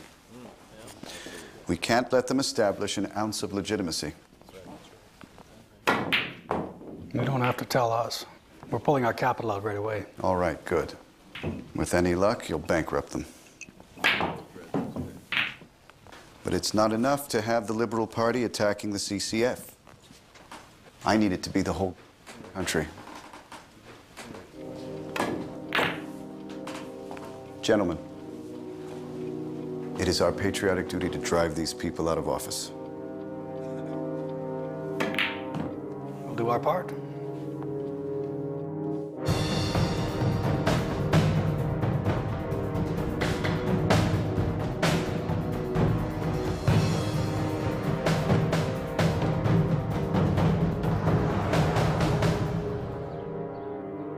Chamber of Commerce announced it will be devoting 1/2 of its annual budget to educate the public about the dangers of socialism in Saskatchewan. And in other... Does that have anything to do with Daddy? Yes, dear. It shows what a good job he's doing.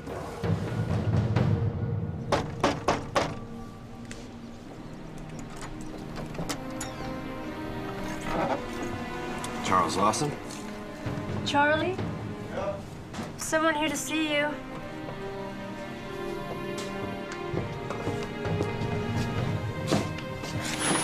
Charles Lawson?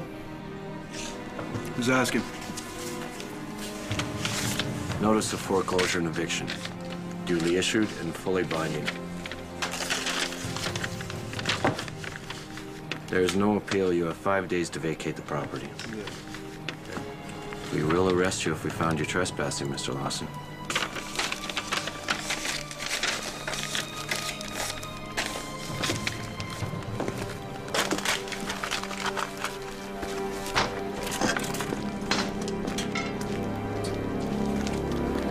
See you again.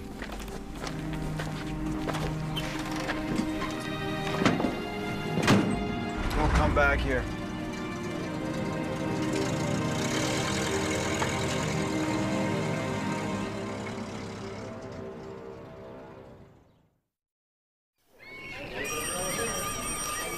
Yes, this is Premier Douglas. Tommy. Yes, I'm still waiting. I just got off the phone with the Leader Post saying there have been over 100 farm foreclosures this morning. I'm just trying to get one of the mortgage company people on the line now. It must be an exaggeration. I'm afraid not, Woodrow. Yes. I see. Well, that is most unfortunate. What's this about farm foreclosures? My phone's ringing off the hook. Yes, I would like to leave him a message. Tell him to get himself a good lawyer. He'll be hearing from quite a few of mine. Mr. Speaker, today over 100 farms have been seized by the banks, most on the flimsiest grounds imaginable. Now, I personally know of farms that have been seized even though they have paid off 95% of their mortgage.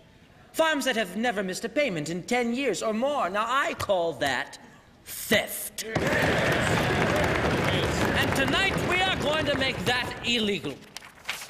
Mr. Speaker, I would like to begin the first reading of the Farm Security Act immediately.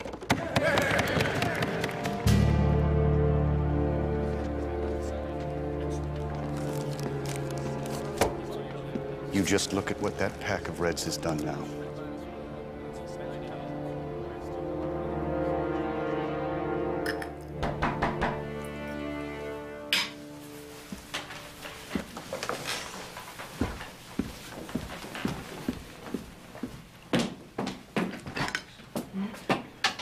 Clarence. Jack, come in. Tommy. What's wrong now? Ottawa has disallowed our farm legislation. We expect 1,000 more foreclosures tomorrow. They can't do that. Yes, they can. Banking is a federal responsibility, and they can overrule us if they want to. Call the cabinet. And I want an hour on the CBC tomorrow. There's no point in calling the newspapers. You know they're going to side with the Liberals, but if you made a call yourself...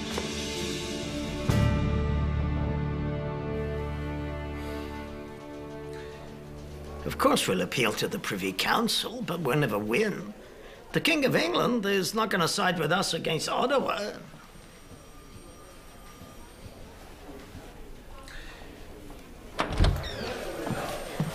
The CBC has refused to give you any airtime. They won't allow you to criticize the federal government under any circumstances. They say it's too political. Too political. He's the premier. Of course he's going to be political. All right. Buy me an hour of time on every independent station out there. Last night, the federal government disallowed the Farm Security Act. And right now, this province is experiencing a rash of foreclosures unparalleled in our history. The federal government has decreed that we have no say over banking or debt. Thousands of people are losing their homes. And my Attorney General tells me there's nothing I can do about it. Well, don't you believe it. The banks may hold the debt, but the land belongs to the people of Saskatchewan. And I swear to you right now that this government will not allow a single one of these foreclosures to stand. We made a promise to protect people in their homes, and we will keep it. I will fight the financial interests tooth and nail on this. And I know I won't be doing it alone. For instance, our esteemed Federal Minister of Agriculture, the Honorable Jimmy Gardner, will be in his home riding tomorrow. I think he needs to hear how the average person feels about our land being stolen from under us.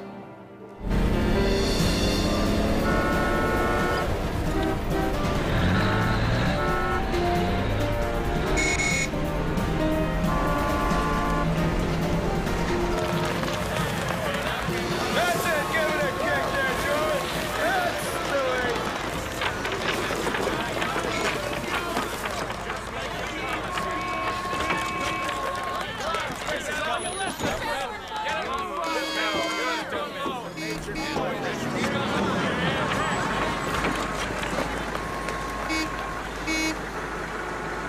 All right, you've had your fun. Now get off my property or I'm calling the police. These men here, they got a lot of things to tell you. You're gonna stand still and listen, or you're gonna end up with a lot worse than 10 tons of cow on your lawn. Now, boys, there's no call for violence. I'm about to lose my house because of you, Mr. Gardner. You don't tell me what to stand here and listen to or not. All right, fellas, here's your man. Let's hear it.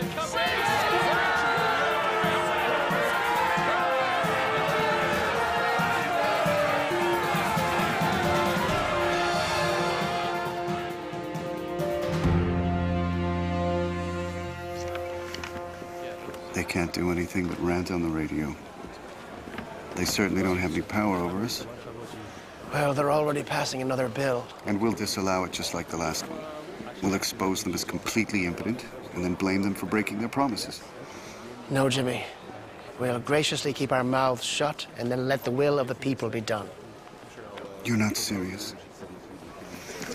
Just because some bunch of farmers dumped some manure on my porch, you're going to cave into them? Immediately, yes. That's how I keep getting elected. He's got something special, this Tommy Douglas, hasn't he?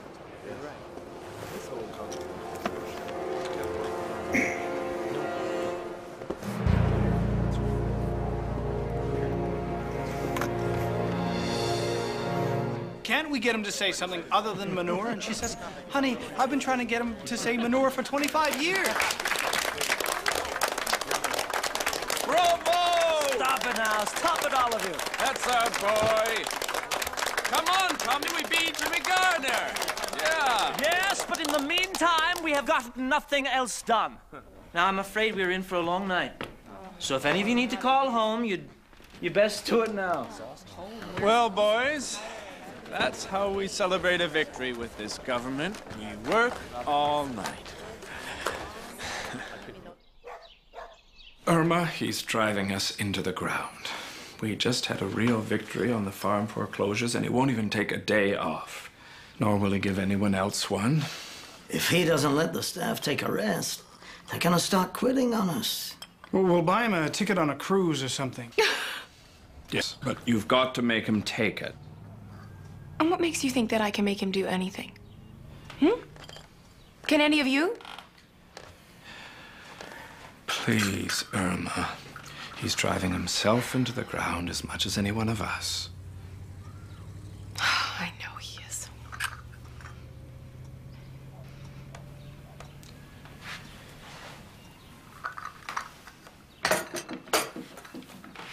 I'll take him to the cottage, stick him in the rocker, and won't let him move for a week. Thank you. Thank you. Back to the treadmill.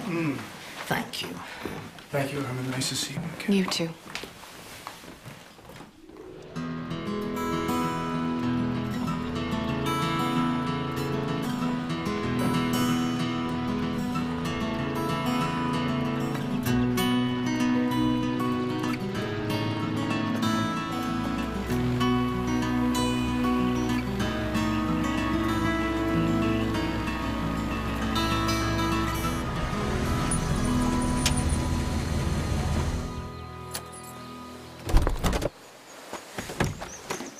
Daddy, why is Mommy mad?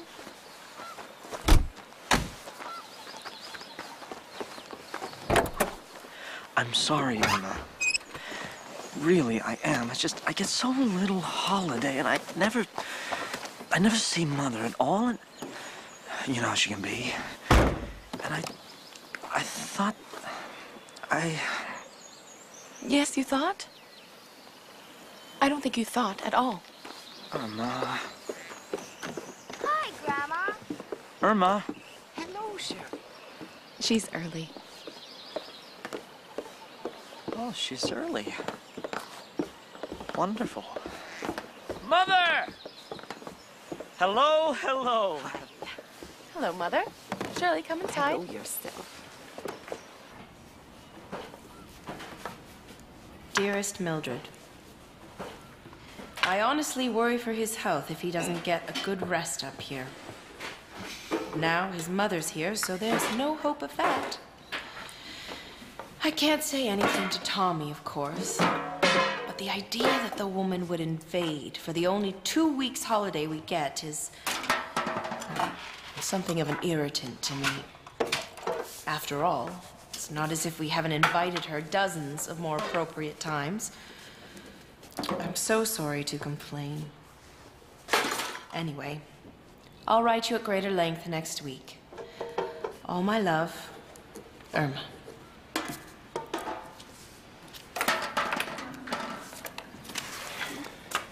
Looks like it's getting windy out there.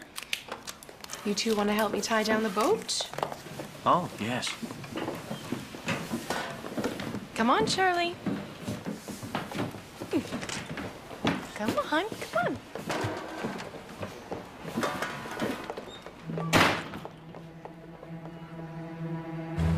Watch your step. I'm okay, Dad. Want to stand behind me? Let's move it in closer to the shore. All right.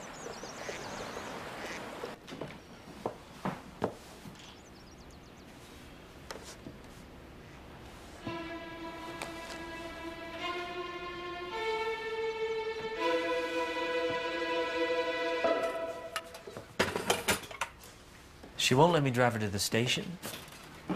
She went down to the marina and ordered a taxi cab. She didn't say anything to you, did she? No, not a thing. Well, that is simply unheard of when it comes to my mother. Well, she can be a mystery at times, right?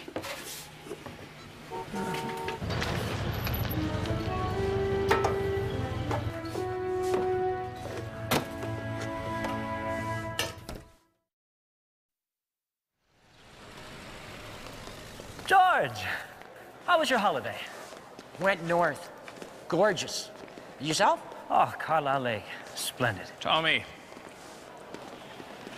Clarence? Well, spit it out, Clarence. I need you to come with me to Boston. There's a bank holding 30 million in Saskatchewan bonds and they're threatening to dump them.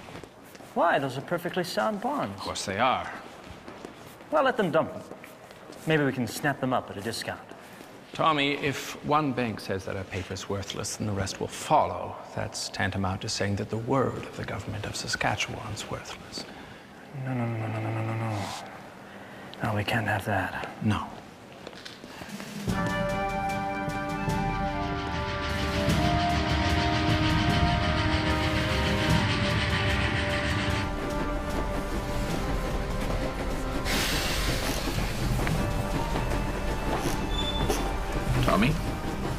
Tommy, these are bankers. You don't need to lecture them about politics. You'll be charming and I'll behave like a minister. Yeah, and don't try to be funny. This is about money.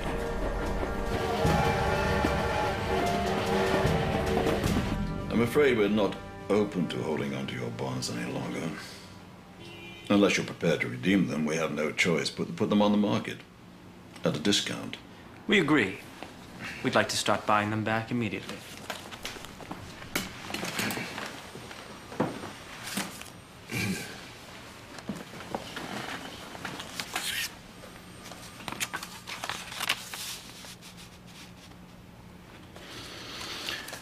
We understood you had cash flow problems. A government always has cash flowing in, Mr. McCarthy, much like the telephone company. Which we own, by the way. The problem with the government isn't finding money, it's the temptation to borrow more than your means, as our predecessors have done in abundance. So we have decided to eliminate our debt as quickly as possible. You mean eliminate your deficits? No. So we mean we're going to eliminate our debt. All of it. 10% of our gross budget this year will be devoted to debt reduction. This will remain true for as long as I am treasurer or until the debt is eliminated. You have my word on it. And mine. I thought you were supposed to be socialists. You come in here and you talk like businessmen. Well, I don't consider spending more than you've got to be a socialist trait, Mr. McCarthy.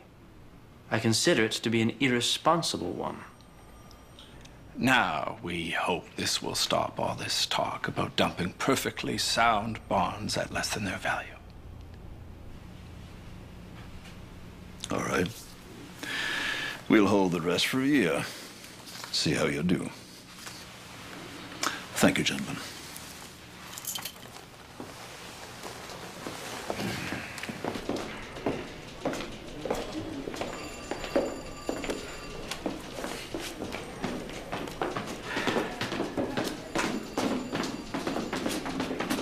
Well, we've got a year now. Do you know how much money I can make us in a year?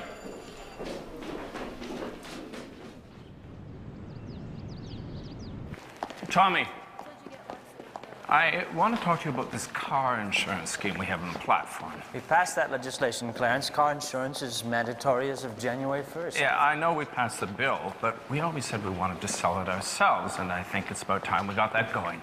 We don't have any money for startup costs, Clarence. We don't have any money for anything.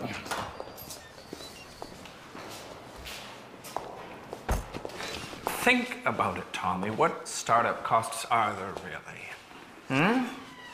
I mean, selling insurance is like running a bank. All you really need is a desk and a vault, and you tell people, here, give me your money, and I'll keep it for you. And if something goes wrong, I'll see that you get it back. I mean, how can you really lose with a business like that? What about the private companies? You want me to legislate them out of business? Private companies can compete by all means. Their profit margins are too high.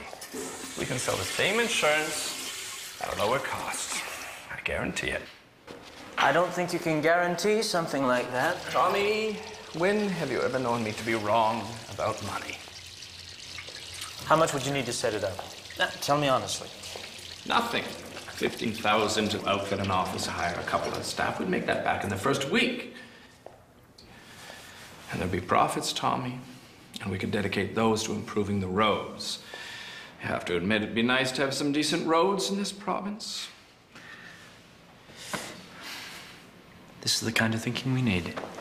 Excellent, Clarence. Excellent. Yeah. Good day, sir. Thank you very much. One moment, sir. Just a few more things. If you could sign there, and there, and there. And I think we're done. Thank you very much, Mr. Payne. Next, we can take that with you. Look it over. Have a pleasant day, sir.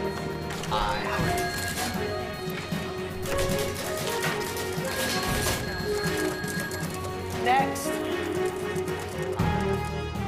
Mr. Speaker, it is now my pleasure to present to this chamber clauses 2 and 3 of the Saskatchewan Bill of Rights. Every person and every class of persons shall enjoy the right to freedom of conscience, opinion, and belief, and freedom of religious association, teaching, practice, and worship. Every person and every class of persons shall, under the law, enjoy the right to freedom of expression.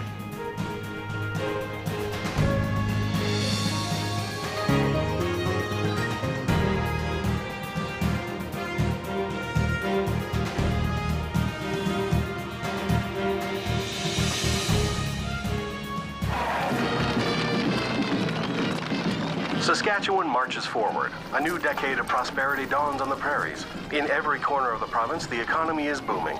Oil and gas production is on the rise across the south.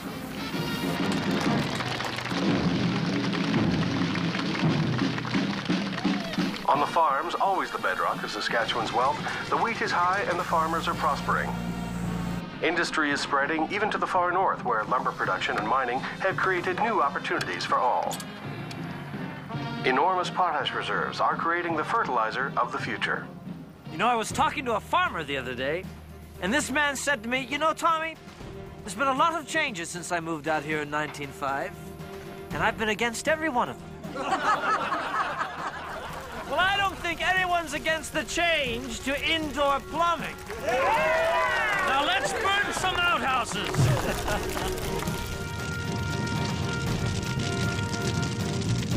The dirt road that once was the enemy of the weary traveler is being replaced with silky smooth blacktop highways. And beside those highways run the new power lines that are finally bringing the miracle of electricity to each and every farmhouse. Tommy, look at the houses, like stars on the earth. It's what they voted for.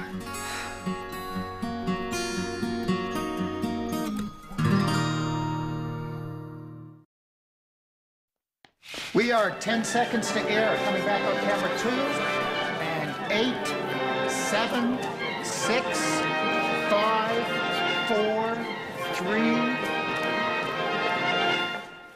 We can now make it official. Tommy Douglas and the CCF have won a 4th successive majority government. It's getting to be like the Olympics. Every 4 years, it happens again. Prime Minister John Diefenbaker continued his homecoming trip today with a stop in Prince Albert. The chief was met with wild enthusiasm everywhere he went.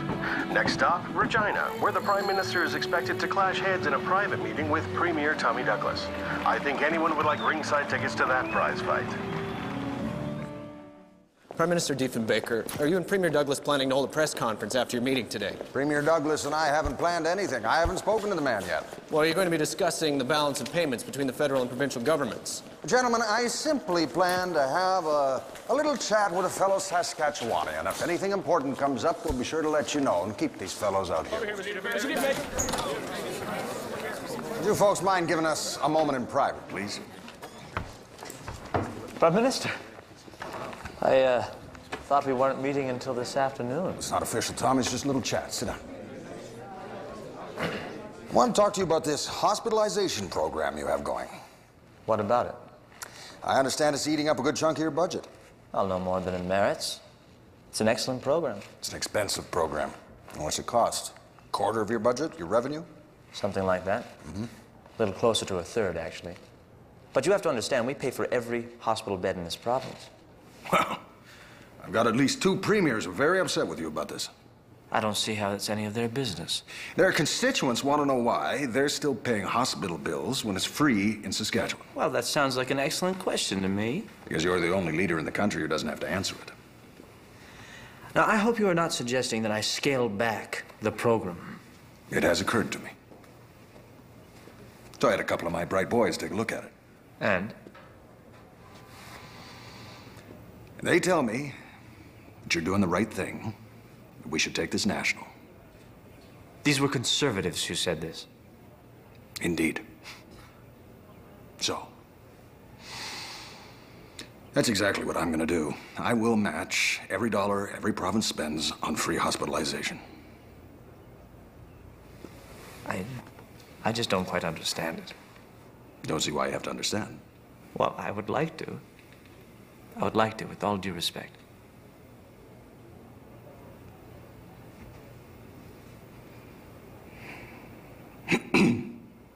Well, the fact is, my mother has been in the hospital here for quite some time. Will be for the rest of her life, I imagine. I'm sorry, sir. I didn't realize. Anyway, I could have moved her anywhere. The Mayo Clinic, anywhere she wanted. But she's a local girl, and the idea of going away was very upsetting for her. So, as it turns out, I've had the opportunity to see her program in quite some detail. I think it's a decent thing. It makes me proud of where I come from. I'm going to take it national, and that's that.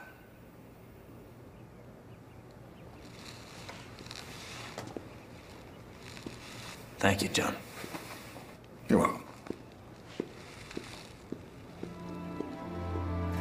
Well, I have always felt that medical care is so important that it ought not have a price tag attached to it. Medicine, like education, should be available to all. That is why, for the past 15 years, we in the government have worked towards the day when we could announce that we would pay all the medical bills in this province.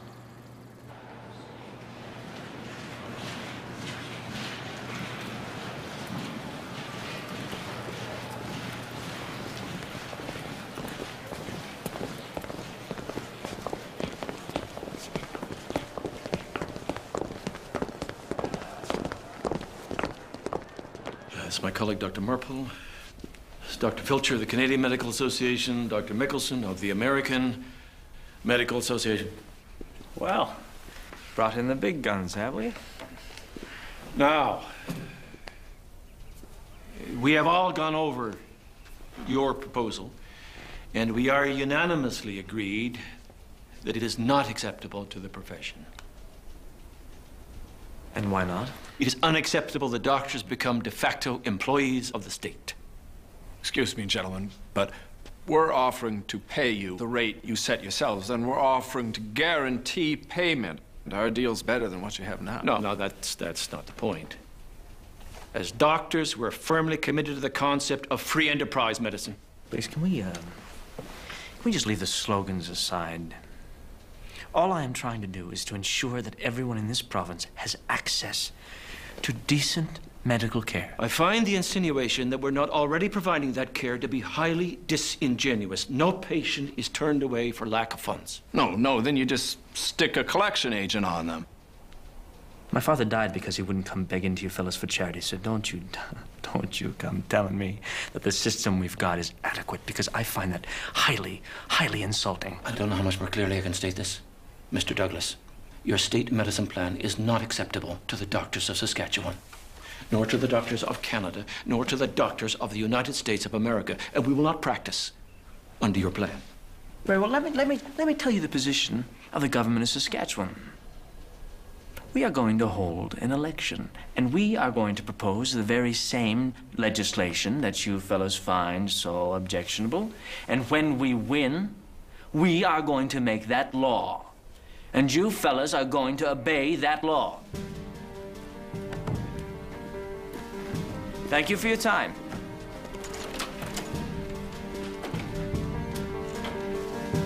Eleanor, get the cabinet up here right away. We're calling an election. We're calling an election today. Don't tempt me, Eleanor. Tommy. These doctors think that they can dictate the agenda of this government, or they will find out differently. And not if you lose the election. Oh, I have no intention of losing. Tommy. What do you mean, you? I'm not going to run again. I'm getting a divorce. I'm going to England with someone else. You remember Lucille, Mark Forson's wife? Yes, I suppose so. Well, they've split up, and Lucille and I are going away together. Well, this is a shock.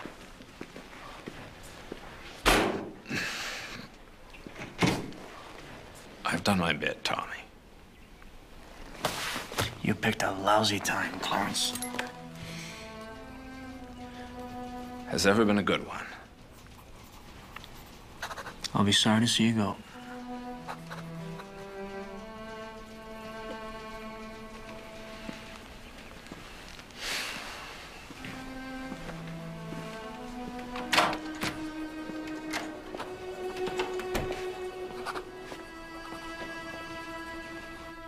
As you know, we have promised that if re-elected, this government will introduce universal Medicare for every person in Saskatchewan.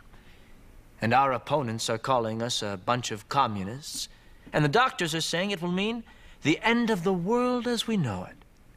Well, I say you've heard that kind of nonsense before, and you know how seriously to take it. I've been in office for some time now, and the sky hasn't fallen yet.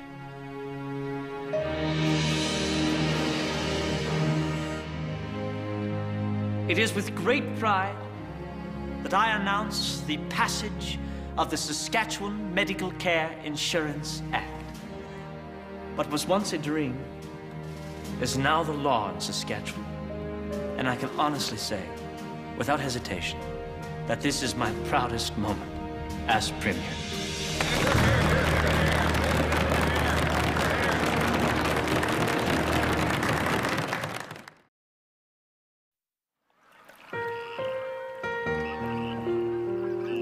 Congratulations are in order to the 5-time Premier.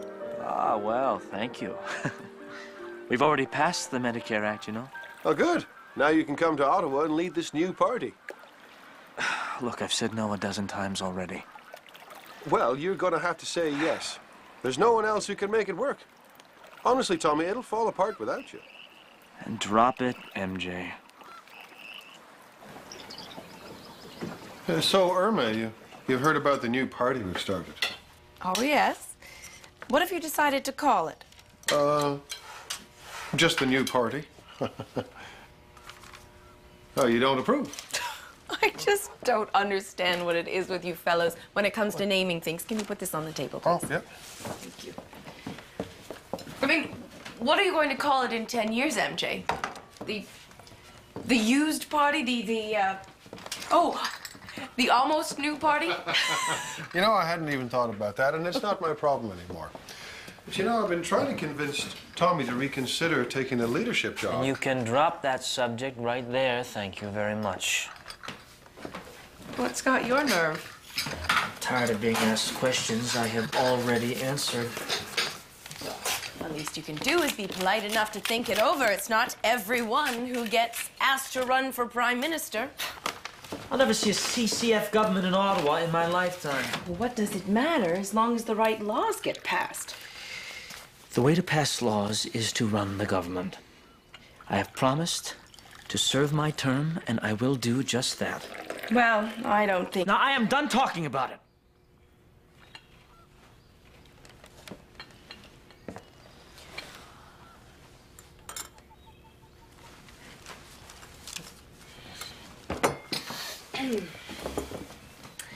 MJ, would you like a piece of pie?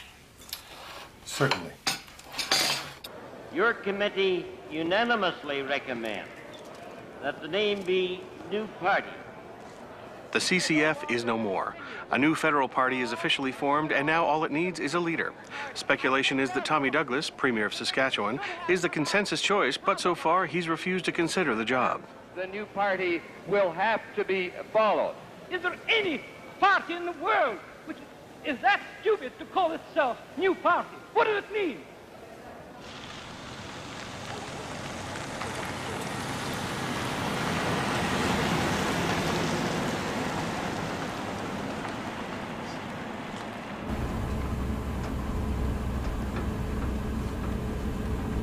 You know, I expect you to back me up. Oh, Tommy, I always back you up. Oh, well, you didn't tonight. You're thinking I should take this new party job, and don't you deny it. Well, why should I deny it? Because I expect you not to undermine me in public.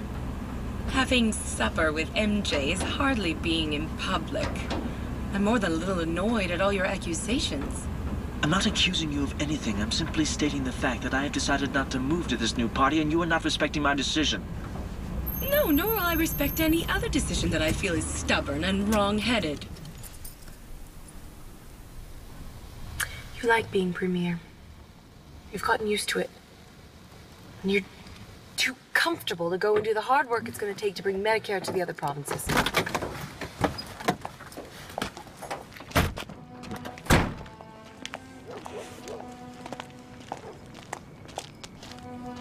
Are you not coming inside? Tommy!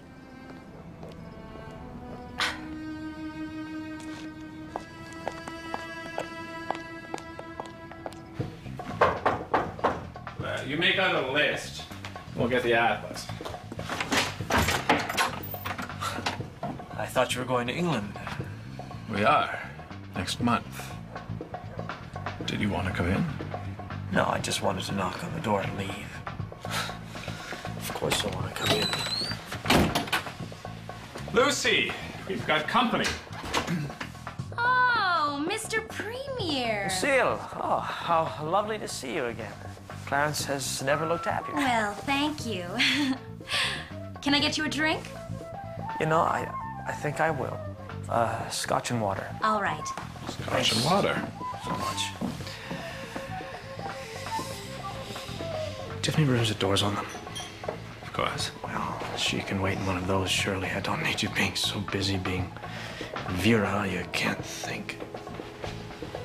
Well, you're in a mood tonight. There you are. Thank you. Lucy, we need to have a little chat. Oh. Premier and I. All right, well, I'll leave you two alone.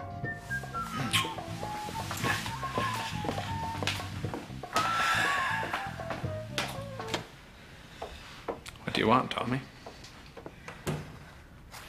I'm being hounded to lead this new party. They say it's going to go under. It's going to self-destruct without me.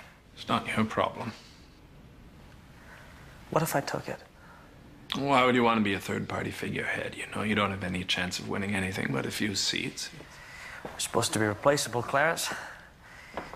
You know, you were the best treasurer a province could ever hope for. I mean, I'd like to see your toilet because sometimes I think you knew money.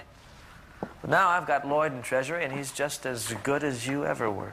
Well, he doesn't have the biggest debt in the country to deal with anymore now, does he? No, that's right. But still, you see what I'm talking about. The CCF has always been about replacing the old guard, and now the old guard is me. And what does Irma say? She says we should take it.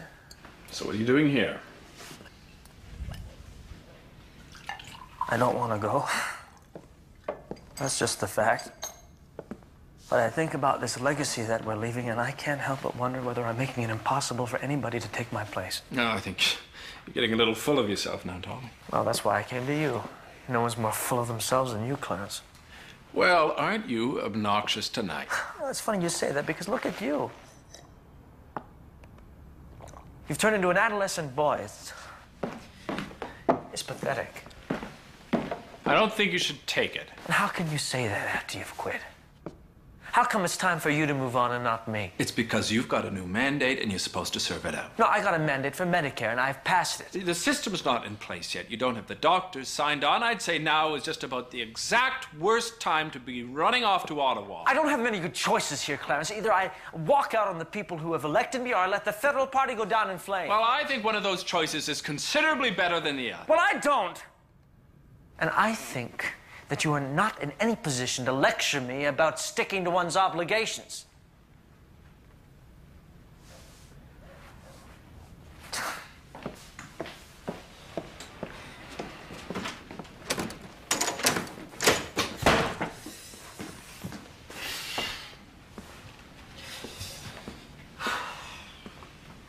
It's a bit tricky, that one. Tommy, I have every confidence you'll do the right thing.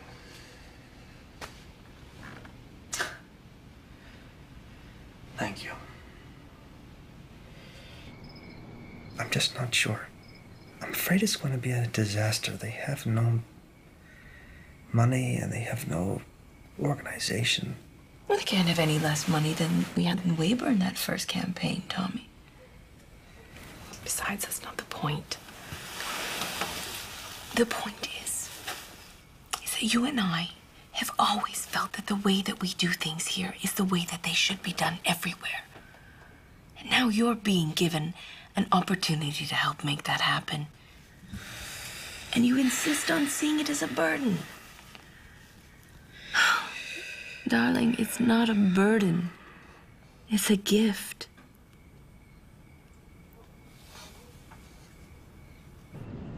Well, this is a momentous day. 17 years ago, this government made a commitment to take the most indebted province in this country and lead it out of debt. And I am unspeakably proud, enormously proud, to announce that we have done it. Hey! The finances of this government have never been in better shape than they are at this moment. So I cannot think of a better time to pass on the reins of leadership to fresh hands with fresh ideas. I hereby announce my retirement as leader of the government of Saskatchewan, effective in 2 months. I'm getting out while the getting's good. I'm glad you're all applauding me now, because once you get a sense of what a great Premier Woodrow Lloyd's going to be, you'll all be saying I should have left years ago. Thank you.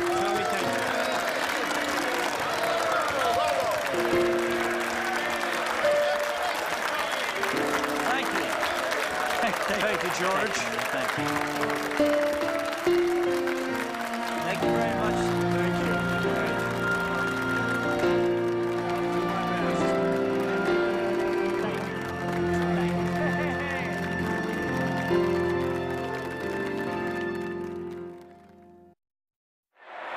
The founding convention of the New Democratic Party, a marriage between trade unions and the CCF, which will, it's believed, meet its first test of strength sometime in 1962. And its first leader, Premier Tommy Douglas of Saskatchewan.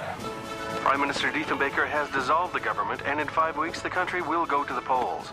Lester Pearson's Liberals say they will form a majority, but the wild cards this year come out of the West, with both Social Credit and the newly minted New Democratic Party running candidates from coast to coast. Ex-Premier Douglas left for Vancouver today with stops already scheduled in Toronto, Halifax, Montreal, Ottawa, and Winnipeg. Meanwhile, here in Regina, most folks are thinking about the Medicare plan that's slated to start July 1st, despite growing acrimony between the government and the doctors.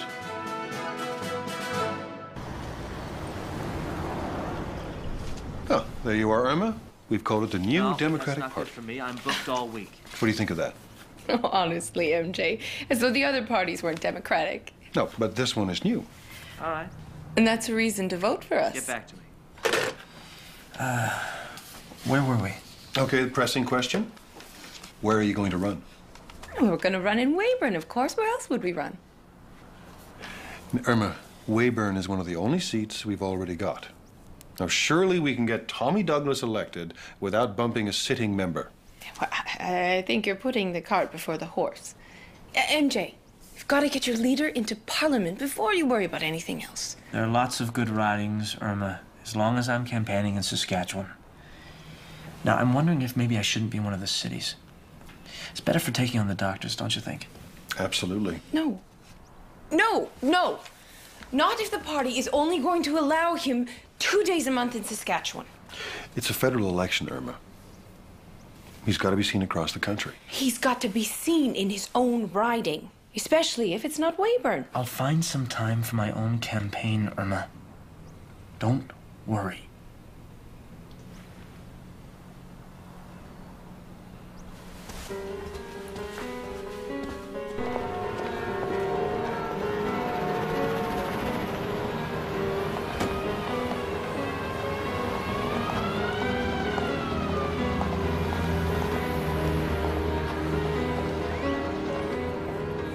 You must understand that more than 90% of doctors will leave Saskatchewan permanently if the government continues with this anti-democratic, totalitarian act of oppression. We still have rights in this country, if not in this province, and we will not practice medicine under these circumstances.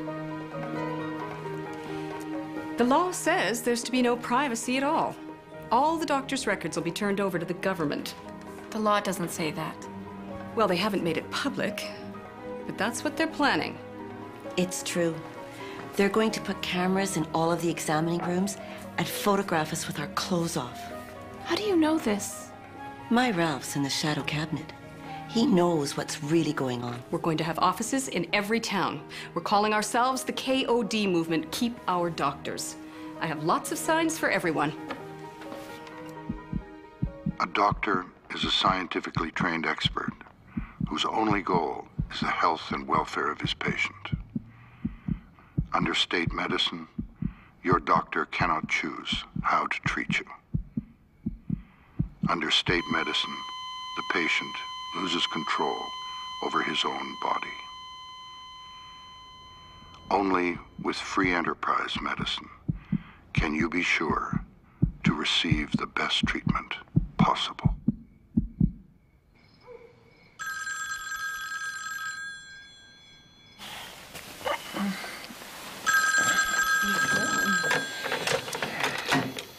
Hello?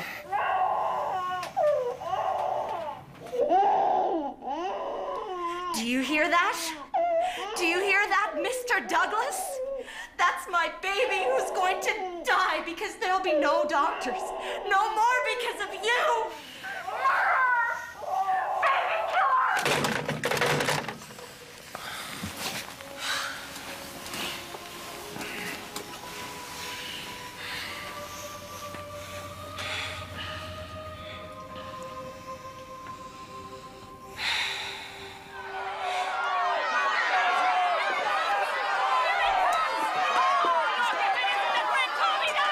Where are you going, Tommy, huh? Where are you going? You're going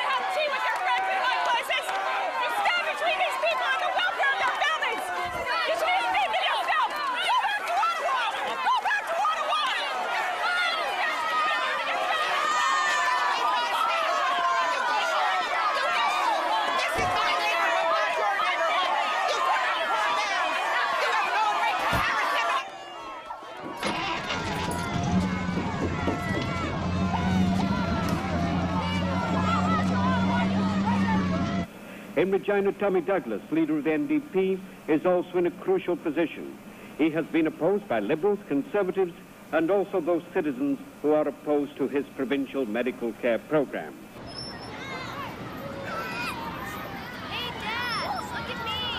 Do you know that I had a man call my house this morning and tell me that he was looking at Diane through a rifle sight? And that if I didn't rescind the act, he was going to shoot her. A 7-year-old girl. And I told him that he'd best make sure and get the right shot because she was playing with the doctor's kids at the time. That must have been hard. Why do we have to fight by the rules when they don't? Because the rules are what we're fighting for. Fighting for, I know.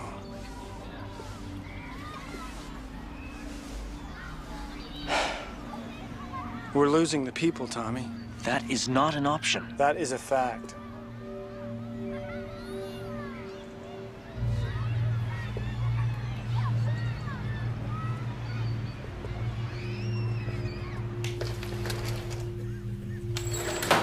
Eleanor, I don't know why I bother speaking if they can't fill the hall. People are upset, Tommy. They don't want to hear any more about it.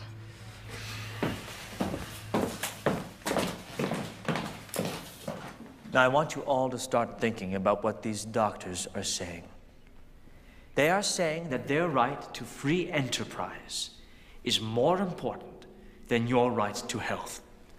They are saying the votes of 1,000 doctors outweigh the votes of 1,000,000 citizens. They are saying democracy does not count unless they agree with the outcome.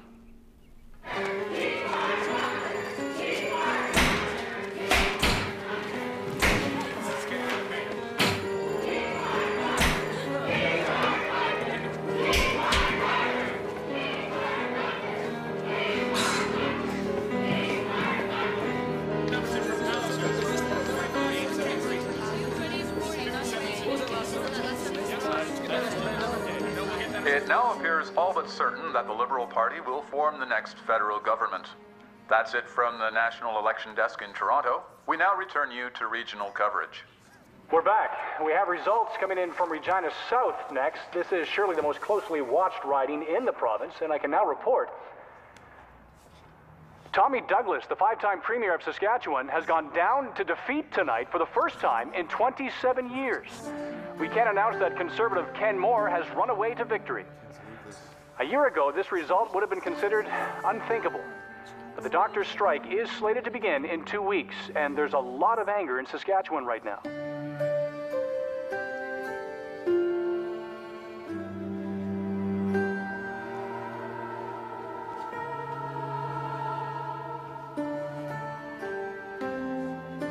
And here with me now at the main desk, I have one of the victorious New Democratic Party candidates who's taken the seat in York South, a former CCF seat. He's National Vice President of the New Democratic Party, David Lewis. Mr. Lewis, how do you feel tonight? Well, my pleasure at being myself elected is marred considerably by the fact that Canada and Parliament have lost one of the greatest parliamentarians. I refer to our leader, Tommy Douglas. What do you think the party has been doing generally? I think it's been doing very well. The one disappointment is Saskatchewan, where the doctors' crusade against a health plan appears to have frightened the Saskatchewan people some. I would like to congratulate my opponent on a victory won fair and square. The voters of Regina have spoken, and I have heard them. But an election is simply one battle in the great war against injustice and inequality and exploitation. So to all of our candidates across the country, those who, like myself, were not successful, may I remind you of an old verse of a Scottish ballad that says, "Fight on, my men," said Sir Andrew Barton. "I am hurt, but I am not slain. I'll lie me down and bleed a while, but then I'll rise and fight again." 5, 4, Dr. Moulds, do you feel responsible for defeating Tommy Douglas tonight? Oh, absolutely not. Tommy Douglas lost because he didn't listen to the people of Saskatchewan.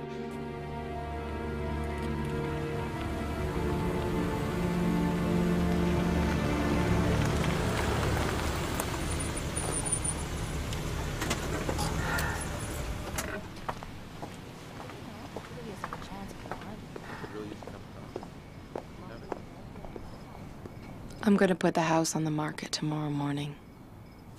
We'll move back to Ottawa. We don't have any idea of where I'm going to run, Irma. I've got to get myself elected somewhere. Well, it can be somewhere else. If this province can't put you into office, then after everything you've done for them, then they can, well, get along without us.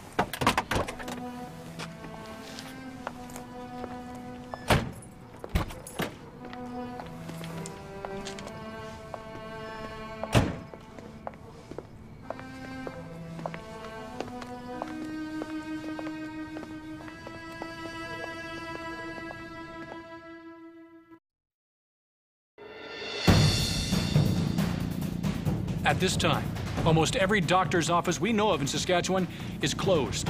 Only a few hospitals are providing emergency service for the whole province. People who do not live in a big city and find themselves faced with a medical crisis are, frankly, in deep trouble. Good evening, I'm Knowlton Nash, and this is another special report on the Saskatchewan Medicare fight. A fight that has torn Saskatchewan apart in almost unbelievable bitterness and anger. This is the first plane load of doctors to arrive from England, but I understand there are 3 more planes on the way. Although I can't confirm this at this time, there are almost a dozen doctors coming in by bus from Ontario, and possibly more from the United States. This is Joanna Brown reporting from the Regina Airport. See, what this government, it just doesn't seem to understand is that these replacement doctors are not going to be allowed into any hospital. You need approval from the staff to get hospital privileges in this province. And I can guarantee you, the doctors who are on strike, they're not about to grant privileges to strikebreakers. So where are they supposed to practice medicine? Back where they came from. We're not living in Russia yet.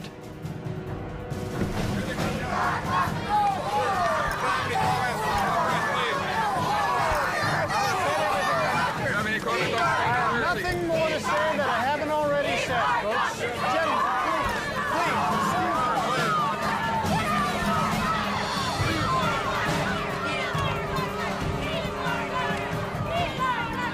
While the hospitals are refusing to let the foreign doctors in, makeshift community clinics are sprouting up in almost every town of any size and are starting to provide at least basic medical coverage to the population.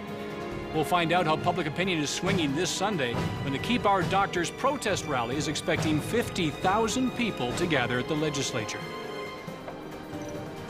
Things are turning our way, Tommy. The foreign doctors are making all the difference. And the caucus? Caucus is solid. Good. We are getting good hospital-based service. There are 3 hospitals operating. There is no particular emergency insofar as medical care is concerned.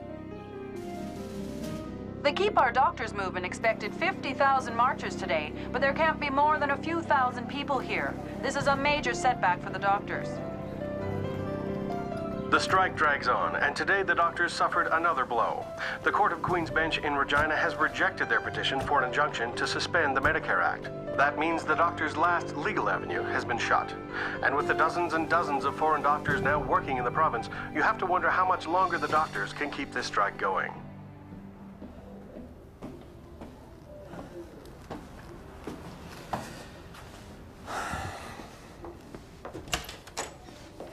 Tommy, we've won. The doctors have caved in. Oh, my goodness. Are you all right? Oh, yeah.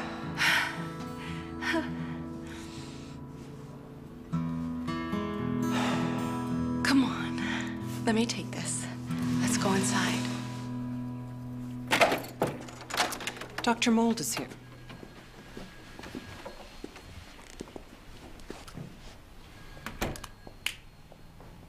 Well, We'll have to save face, of course.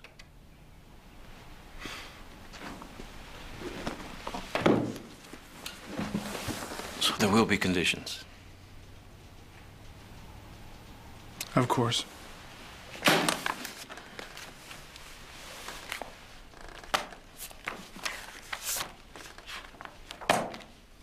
I'm very happy, mostly because I think that every person in Saskatchewan tonight will be very happy to know that they have a comprehensive medical care plan and that they will no longer be worried about whether or not their medical bills will be paid.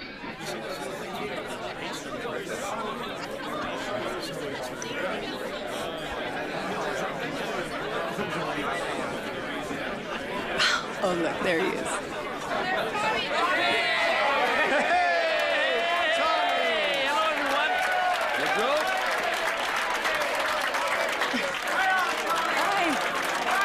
Did it, Woodrow? Thanks. Thank you. Thank you. Thanks a lot, Irma. Soil, come and join the ranks through all the land to fight for those who toil. Come on, farmer, soldier, laborer, from the mine and factory, and side by side we'll swell the tide. CCF to victory! All goes out to Canada. It comes from out the soil. Come and join the ranks through all the land to fight for those who toil. Come on, farmer, soldier, laborer, from the mine and factory, and side by side we'll swell the tide. CCF to victory!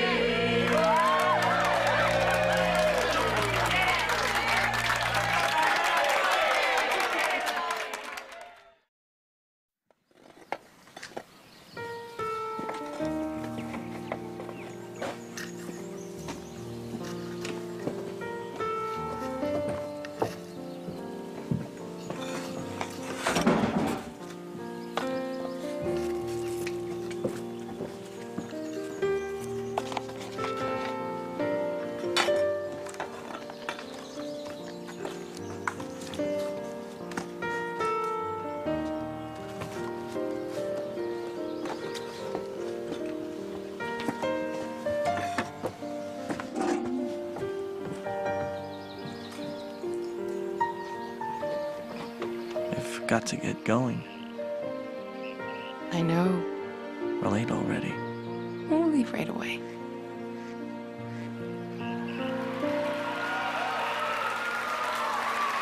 Ladies and gentlemen, the father of Medicare. The leader of the first socialist government in North America. The first leader of the new Democratic Party. And the greatest humanitarian this country has ever produced, the Honorable Tommy Douglas.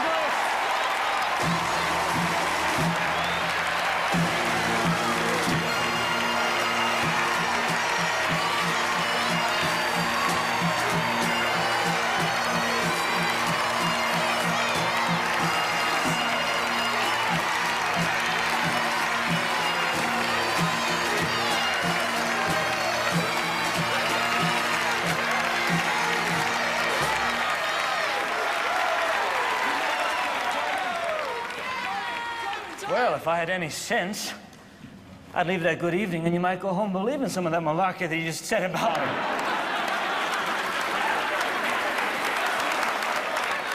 But unfortunately, I've come with a speech.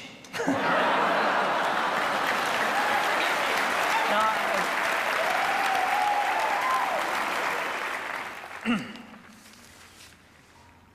50 years ago tonight, the Cooperative Commonwealth Federation was founded.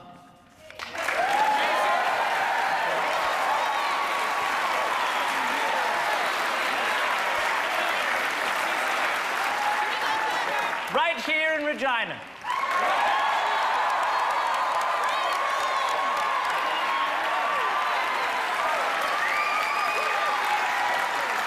I think back to that first convention and the dreams that we had. The programs we envisioned were so radical. Why, we laughed at them ourselves. Why we actually had the gall to imagine a society, a country, with free education, free medical care, old age pensions, unemployment insurance, a Bill of Rights, a real Constitution. Well, now you name it. It was sheer madness to think we'd achieve any of it. But 50 years later, here we are.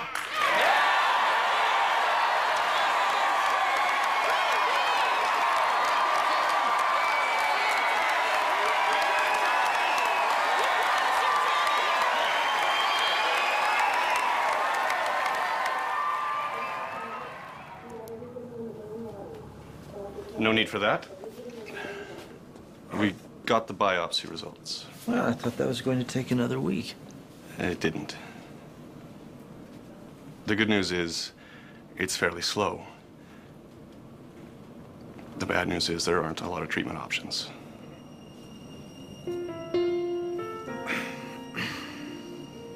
I'm sorry.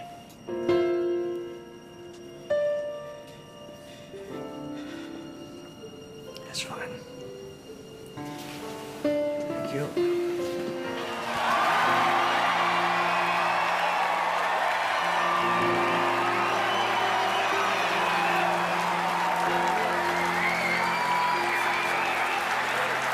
And the only thing I can complain about is the liberals stole all the credit. But really, is the credit 1/10 so important as the achievement? I don't think so. Now, some people want to think we've won the fight against greed, that we have created a just and equitable society. I think to some degree we have. And I can't tell you how proud I am of it, of us, of this country that we have built together. But if you think that greed is defeated, that it is even abated, well, then I think you are more than a little naive. And I would like to take this chance to warn about some of the battles I think will inevitably be fought that I will sadly not be here to take part in. Medicare is only 20 years old. And already I hear the rumblings. Oh, well, it's too expensive, they say. Yes, well, the fact is medicine is expensive no matter how you pay for it. And it won't be any cheaper if we go back to tacking profits onto the bill. Now, that is simple math.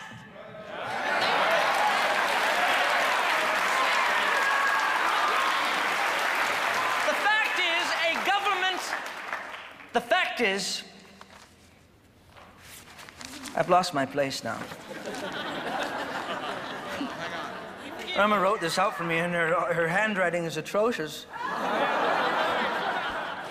The fact is, here we are, the fact is a government-administered plan is far more efficient than any private plan on the planet.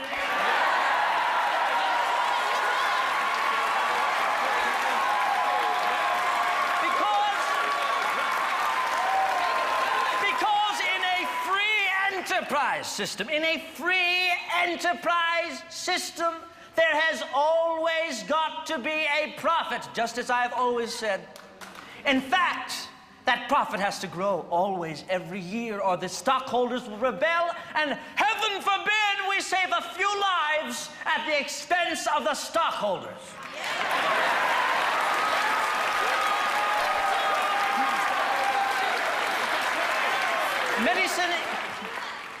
Medicine is a universal need, and it must be universally provided. A society, that's right, a society that can't see that isn't much of a society at all.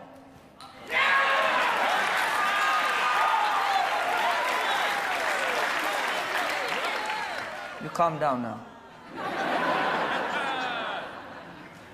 Now, no matter what they tell you when I'm gone, I ask you to remember the founding principle of this party.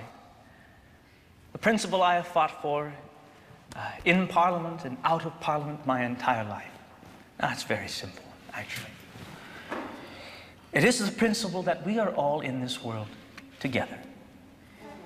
And the only test of our character that matters is how we look after the least fortunate among us. Not how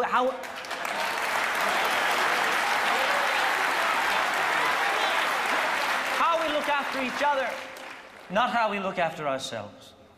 And that's all that really matters, I think.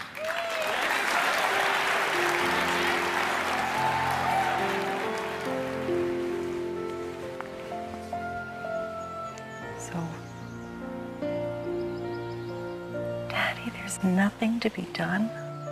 Well, nothing that works, Shirley. It's very slow growing. I'm sure something else will kill me before the cancer does. Ever the optimist.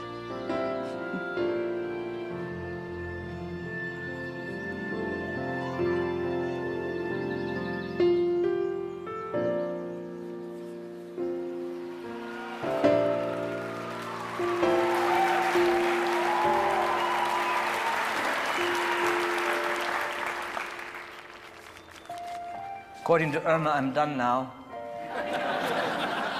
I'd like to thank you so much for your time.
People have been asking about you, Tommy.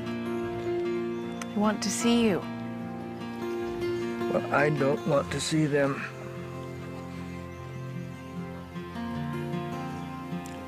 Not like this.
Ha ha ha!